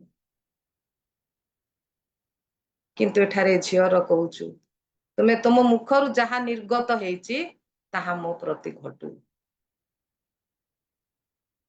ଆଉ ସେଇ ମାନତଟା से झियो मध्य कहा पाई इस्राएल लोक मानक पाई तांकरी आत्मीय लोक मानक पाई तांकरी गोष्ठी पाई से निजକୁ समर्पण करुछि बापा भी तार निजर स्वार्थ पाई से करूनी तांकरी गोष्ठी पाई इस्राएल लोक मानक पाई जदि मु इस्राएल लोक मानक सहित जीति आसीबी मते सेमानकु मो हस्तरे समर्पण करिवो आमन संतान गण को जदि मो हस्तरे समर्पण करिवो तेबे मु ए प्रकार मानत करूअछि से मानत मोर पूर्ण करबा को बाध्य आ से सदा प्रभु को भय करुथिले सदा प्रभु को जहा मागिथिले सदा प्रभु ताहा ता प्रति करथिले आ सदा प्रभु को ठारे जहा ए मानत करिसंती सेही मानत सदा प्रभु को ठारे करबा को बाध्य पूर्ण करबा को बाध्य आ से पछ गुंचान आमे देखु इसाक मध्य पितार आज्ञा बहता हेथिले जेतेबेले इसाक अब्राहम इसाक को बलि देबा पई इच्छा करूछंती परमेश्वर तांको प्रतिज्ञा करिथिले सेही समय रे से बलि देबा पई से गुंची जाई नांती पिता तुमे ही मते जहा करूछ कर नम्र सहित पितांको छामुरे से पड़िथि यीशु ख्रीष्ट मध्य जेतेबेले आगे छमनी बगीचा रे प्रार्थना करूछंती हे पिता तुमर इच्छा ही मो प्रति सफल कर मोर इच्छा नुहे तुम्हर इच्छा ही मो प्रति सफल कर आज एई झियो मध्य कहूछि तुम्हे प्रभु का उद्देश्य रे जहा मुख पिठाई अछ तुम्भ मुखरु जहा निर्गत होई अछि तद अनुଯାयी मो प्रति कर गोटे युवती झियो तार कोन बाहायबा को इच्छा नथिबो कि इस्राएल लोक मान को मध्य रे यहूदी झियोटा से कोन बाहायबा को इच्छा नथिबो कि से समस्त सांग साथी सहित बुलवा को इच्छा नथिबो कि किंतु से झियोर त्याग मन पितार आज्ञा बहता एठारे में कि प्रकार देखि एठारे हमें कि प्रकार ताहा देखि पारुछु आउरी से अपना पिता को कहिला मो पाई एही कथा करा जाऊ मते 2 मास छाड़ी दियो तहिरे मु अपना संगी मानक संगरे पर्वत स्थान को जाई अपना कुमारीत्व विषय रे विलाप करिबी से बापा को अनुरोध करुछि मते 2 मास छाड़ी दियो मु पर्वत को जीवी आउ से स्थान रे कुमारी माने समस्ते मिसी जीवु आउ से स्थान रे मु कुमारीत्व विषय रे विलाप करिबी जेते कुमारी माने समस्ते आमे जीवु आउ से स्थान रे मु 2 मास पर्यंत से पर्वत रे आराधना करिबी आ विलाप करिबी 2 मास जेते बेले पूर्ण होउची सेते बेले तहु से कहिले जाओ आउ 2 मास पाई ताहाकु विदाय कले तहिरे से ताहार संगी मानकर पर्वतमय स्थान को जाई ताहार कुमारीत्व विषय रे विलाप कले पुणी से मास शेष रे से अपना पिता निकट को फेरी आसिले तहिरे पिता अपना मनासीर मानत अनुसार ताहा प्रति कले से पुरुषर परिचय पाई नथिले एठारे आमे देखुछु से झियर त्याग मन बापार मानत जे प्रकार थिला सेई प्रकार भावरे से तार बापांकर इच्छा को से साधन करुछन परमेश्वर ठारे जो मानत करिथिले परमेश्वर को जहा मागिथिले परमेश्वर तांकु जो साहाय्य करिथिले आ सेही हिसाब रे से परमेश्वरंकर मानत मध्य आपनार एकमात्र कन्या को से देई पूरण करुछन आ सेही कन्या से केबे भी पुरुषर परिचय पाई नथिले आज होमार्थक बलि ताकु त्याग कर दउछंती से केबे भी आउ प्रभु को उद्देश्य रे से बाहरी पड़ुछि से देश पाई तार स्वार्थ पाई से मानत करि नथिले तार स्वार्थ पाई से मानत करि नथिले जीती हो से मानत करिथिले से तांकरी गोष्ठी पाई तांकरी लोक मानक पाई से झियो मध्य बापा मानत करिछंती जे आउ मोर बापांकर स्वार्थ पाई बोली मानत करि नथिले से तांकरी गोष्ठी पाई बापांकर आज्ञा को से मानिथिले बापांकर कथा को से मानिथिले आउ से निजे होमार्थक बलि पाई उत्सर्ग पाई प्रस्तुत होछंती आज आमनकर पिला मानकु जदि आमे कहिबा हमर पिला माने हेले तो पाई परा बापा मु एटा करिछि तू करबा पाई बाध्य काकु पचारि तुमे करिथिलो आज आमे से प्रकार प्रश्न सुनि पारुछु ଆମେ ପ୍ରାର୍ଥନା କରୁଛୁ, ମାନତ କରୁଛୁ। ଟଙ୍କା ଆମେ ଟଙ୍କା ହିସାବରେ ହେଲେ 10,000 ଦେଇ ଦଉଛୁ, ତାଠୁ ଅଧିକ ହେଲା ବେଳକୁ ପ୍ରଭୁଙ୍କ ଠାରେ ଆମେ କଣ କରୁଛୁ? 4,000 ଦେଇ ଦେଇଥିବା ଆଉ 6,000 ବାକି ଥାଉ, ଏ ଚିନ୍ତା କରୁଛୁ। ମାତ୍ର ତାର ଏକମାତ୍ର କନ୍ୟାକୁ ଦ୍ୱାର ଖୋଲୁ ଖୋଲୁ ମୁଁ ଯାହାଙ୍କୁ ଦେଖିବି ତାହାକୁ ମୁଁ ପରମେଶ୍ୱର ପାଇଁ ଉତ୍ସର୍ଗ କରିବି, ସେ ସଦାପ୍ରଭୁଙ୍କର ହେବ। ଆଉ ସେ ପ୍ରକାର ଭାବରେ ସେ ଏକମାତ୍ର କନ୍ୟାକୁ ଈଶ୍ୱରଙ୍କ ପାଇଁ ସେ ଉତ୍ସର୍ଗ କରୁଛନ୍ତି, ପରମେଶ୍ୱରଙ୍କ ପାଇଁ ସେ ଉତ୍ସର୍ଗ କରୁଛନ୍ତି, ନିଜର ସ୍ୱାର୍ଥ ପାଇଁ। ଆମେ ହାନାର ବିଷୟ ମଧ୍ୟ ଚିନ୍ତା କରିବା। ହାନା ଯେତେବେଳେ 20 ବର୍ଷ ସେ ବନ୍ଧ୍ୟା ଥିଲେ, 20 ବର୍ଷଠୁ ବି କେତେ ବନ୍ଧ୍ୟା ଥିଲେ, ଆଉ ପ୍ରଭୁଙ୍କ ଠାରେ ପ୍ରାର୍ଥନା କରୁଛନ୍ତି, ପ୍ରଭୁ ତୁମେ ମତେ ଯଦି ପୁତ୍ର ସନ୍ତାନ ଦେବ ତାହେଲେ ମୁଁ ସେଇ ସନ୍ତାନକୁ ତୁମ ପାଇଁ ଉତ୍ସର୍ଗ କରିବି, ସେଇ ସନ୍ତାନକୁ ମୁଁ ତୁମ ପାଇଁ ଉତ୍ସର୍ଗ କରିବି। ଆଉ ହାନା ମଧ୍ୟ ଯେତେବେଳେ ପରମେଶ୍ୱର ତାର କ୍ରନ୍ଦନ ଶୁଣିଲେ, ତାର ପ୍ରାର୍ଥନା ଶୁଣିଲେ, ଆଉ ତାଙ୍କୁ ଗର୍ଭରେ ପ୍ରଥମେ ପୁତ୍ର ସନ୍ତାନ ଦେଲେ।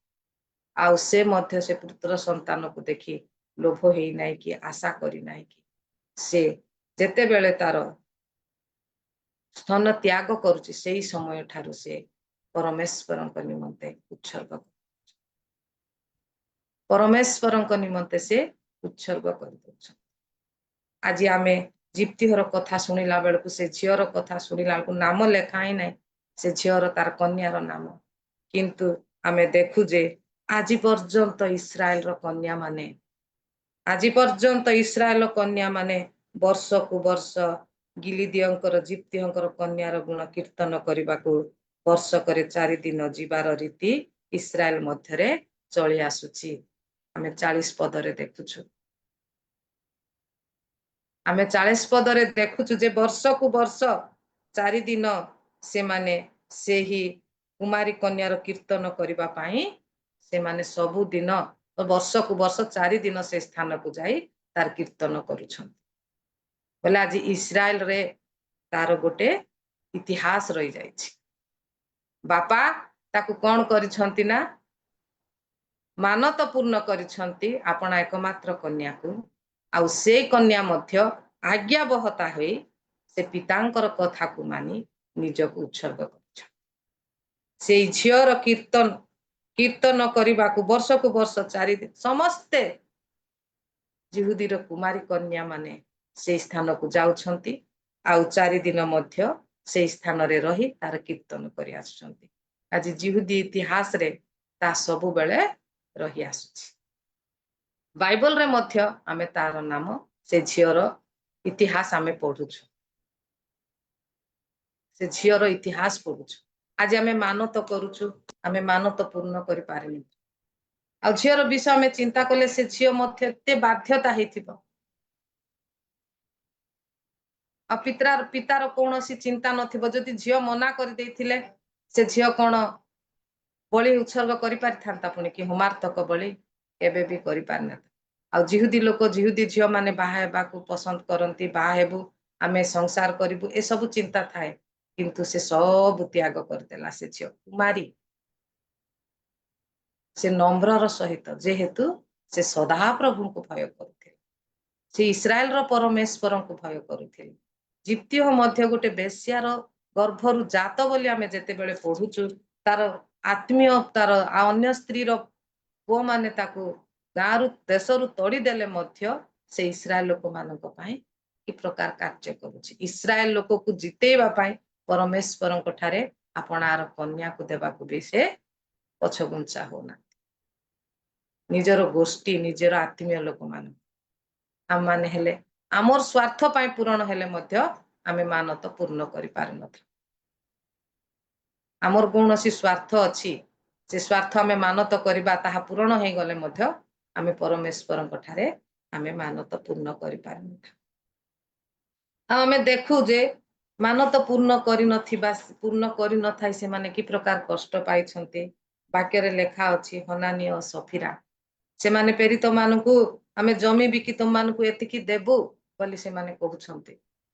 ଆମେ ଜମି ବିକିବୁ ଆଉ ଆମେ ତମମାନଙ୍କୁ ସମ୍ପୂର୍ଣ୍ଣ ଦେବୁ, କିନ୍ତୁ ସେମାନେ संपूर्ण दे पारुनांती सेमाने अधा रखुछंती आ अधा सेमाने दउछंती सेमानकर विश्वस्तता नथिला परमेश्वरଙ୍କ प्रति सेमानଙ୍କ ठारे परमेश्वरଙ୍କ प्रति विश्वस्त नथिला भय नथिला आ संपूर्ण रूपे सेमाने सेमानत पूर्ण करि नथिबारु जहा फଳରେ सदा प्रभु सेमानଙ୍କୁ आघात करथि जहा फଳରେ कि सदा प्रभु सेमानଙ୍କୁ आघात करथि आमाने मानत ई प्रकार पूर्ण करिबार आवश्यक आमे एठारे देखुछु जे आमे प्रथम विषय आमे मानत मध्य को समय केते बेले मानत करिबार आवश्यकता अछि आमे हठात मध्य मानत करिदेबार जदि आमे मानत करूछु आमर पाखरे सेतिकी नाई आमे मानत करिबार आवश्यकता नै प्रभु ताहा चाहंती नै प्रभु निवेदन गुहारी प्रार्थना चाहंती आमर हृदय चाहंती आमे 10 लाख टंका अर्जुचु बोली लाख टंका दान देबु बोली आमे मानत करबार भी आवश्यकता नै प्रभु को आमे धन्यवाद रो बलि देबार आवश्यक आ आमे से प्रकार मानत करी आमे जदि सुझी न पारिबा ताहेले आमे मानत परिशोध करि पारिबा नै ताहेले आमे दंड हेबा आ आमे देखु जे एथिरे आमे शिखिचु जे मानत पूर्ण जदि करि पारुनु आ आमे मानत करिबार आवश्यकता नै जदि मानत करूछु ताहेले शीघ्र मानत पूर्ण करिबा पई चेष्टा करिबा आ सदा प्रभु को उद्देश्य रे करिथिबा मानत भयंकर सदा प्रभु को उद्देश्य रे मानत करिछु बोले आमे मने पकई पकई से मानत सुझिबाटा आवश्यक अछि परिशोध करबाटा आवश्यकता अछि आमे अवहेलता ही जाउछु आमे विश्वस्त सहित से मानत को पूर्ण करिबार आवश्यक आज जीप्ति हो तांकरी गोष्ठी पाई आपण एकमात्र कन्या को से सदा प्रभु को उद्देश्य रे समर्थक बलि दउछंती आ से एकमात्र कन्या मध्य पिता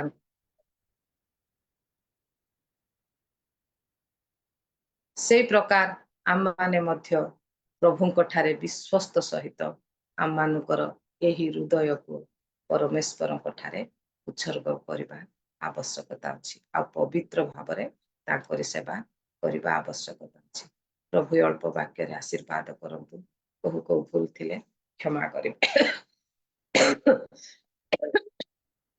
बहुत बहुत धन्यवाद आसंतु प्रभुଙ୍କର दासी निमंते गोटे उच्च करताଳି देबा प्रभुଙ୍କର वाक्य को गौरव देउ देउ शरीर अस्वास्थ्य तथापि आमମାନଙ୍କ ମଧ୍ୟରେ अति सुंदर भाବରେ प्रांजଳ भाବରେ स्पष्ट भाବରେ आमମାନଙ୍କ ମଧ୍ୟରେ जीवित पुଣି ତାଙ୍କ ଝିଅ ବିଷୟରେ ମାନତ ବିଷୟରେ आमମାନଙ୍କ ମଧ୍ୟରେ ରଖି ଅଛନ୍ତି प्रभु आमମାନଙ୍କୁ ଅନୁଗ୍ରହ କରନ୍ତୁ ଯେତେବେଳେ ବି ଆମେ ମାନତ କରିବା ତାହା ପରିଶୋଧ କରିବା ନିମନ୍ତେ ବିଳମ୍ବ କରିବା ନାହିଁ ଯାହା ଆମେ କରିପାରିବା ତାହା ହିଁ ଆମେ ମାନତ କରିବା प्रभु आमମାନଙ୍କର ଜୀବନରେ ସେହି ପ୍ରକାର ଆଶୀର୍ବାଦ କରନ୍ତୁ ଆସନ୍ତୁ ପ୍ରଭୁ ଅନୁଗ୍ରହ କଲେ ଆଜିର